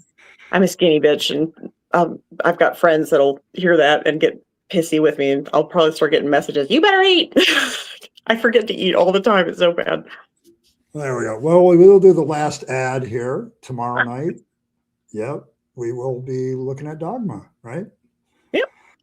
Yeah. So off to the Discord, vintage movie night with the Fluffle of Fangs. You're all I welcome love to the come. way that this thumbnail turned out. I think it's so cute. It is cute. I love every part of it. Like it's like I still think you improved how Cranky looks really Mhm. really well. The beret just makes him so much cooler. He was already like the cool elder god thing, but now the beret. You had to just, make him fancy, everybody else got, a little bow tie and stuff. And I was thinking of putting little bow ties like at the end of his tentacles. but But yeah. that So, seemed a little unhinged. So, but then I was, looking for top hats and stuff. And then the beret sort of popped. I was like, okay, it works. It works. styled it pretty well. There we go. All right. All right. Well, we'll see you all then. I think I'm going to put a bow on this one. I want to thank everybody for all the birthday wishes and all that stuff. It's an honor to be around most of you. So, Happy birthday, Ed. I'm glad I got to spend it with you. yeah, and I got Both, to spend both, my time. both your actual birthday, and it's fun. My older brother and you have the same birthday. My older brother and my brother from another mother have the same birthday. Yeah, well, but I was super tired on the 18th. I had so much Yeah. going on the day, and my son called and talked to me for a while. I never work. I refuse. I refuse to work on my birthday. I have never in my entire career worked on my birthday. I will not do it. Yeah. Will not do it. I do it rarely, but only if the situation is really bad at work, and I'm too much of a guy that doesn't like to let people down. So there is still, nothing at work that could possibly drag me in on my birthday. if we had been ahead on work, I would have like, yep, I'm taking the night off. You are a better coworker than I am, because I would have told all of them good luck. Yeah, well, the early part of the week we had this ice storm, so nobody came in. So there's like stuff laying all over the place. So yeah, like that's going to hurt me later. I'm going to do something about it now. right. Yeah. So, all right, but thanks everybody for stopping by. We're going to let Fangs nibble on all your hearts from on the way out. Make sure you put up the old circumcised carrot here. Make sure you leave that circumcised carrot on your stash. Otherwise he might take your stash, and there's still no guarantee. Like Fangs is just like that, but do all the things. It's Fangs is one of the best deities we ever came up with.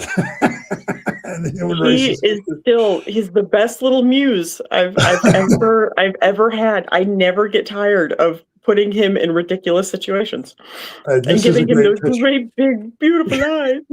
Yeah, may you look into your soul with his big beautiful eyes, and may you do all the things.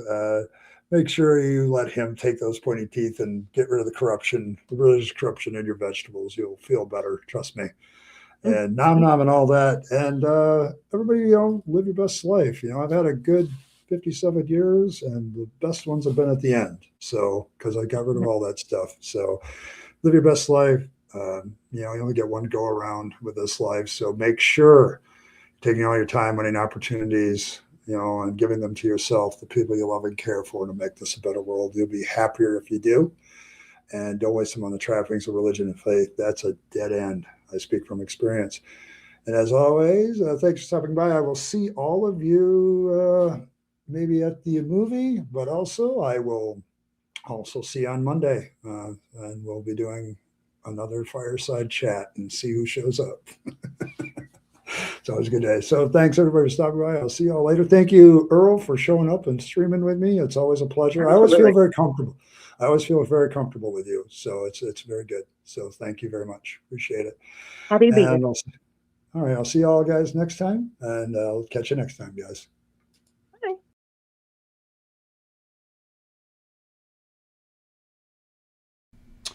Hey, thanks for sticking around to the end to find out how you can support the channel better.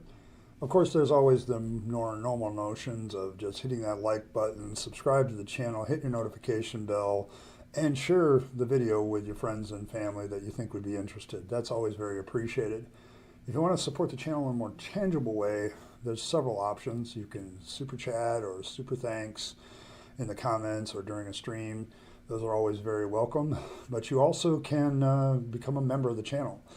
Members have certain perks like getting the videos early, things like that. They also have some good custom emojis during chat. So all of these things are good benefits to members, but they also support this channel and its work to continue to normalize atheism and deconversion, for which I'm very appreciative. It keeps me going, and it keeps me as a content creator being able to do more and more as a content creator. So if you choose those methods of support, thank you very much. And I appreciate you once again for staying to the end and listening to other ways that you can support the channel. Appreciate it. Thanks, and I'll catch you next time.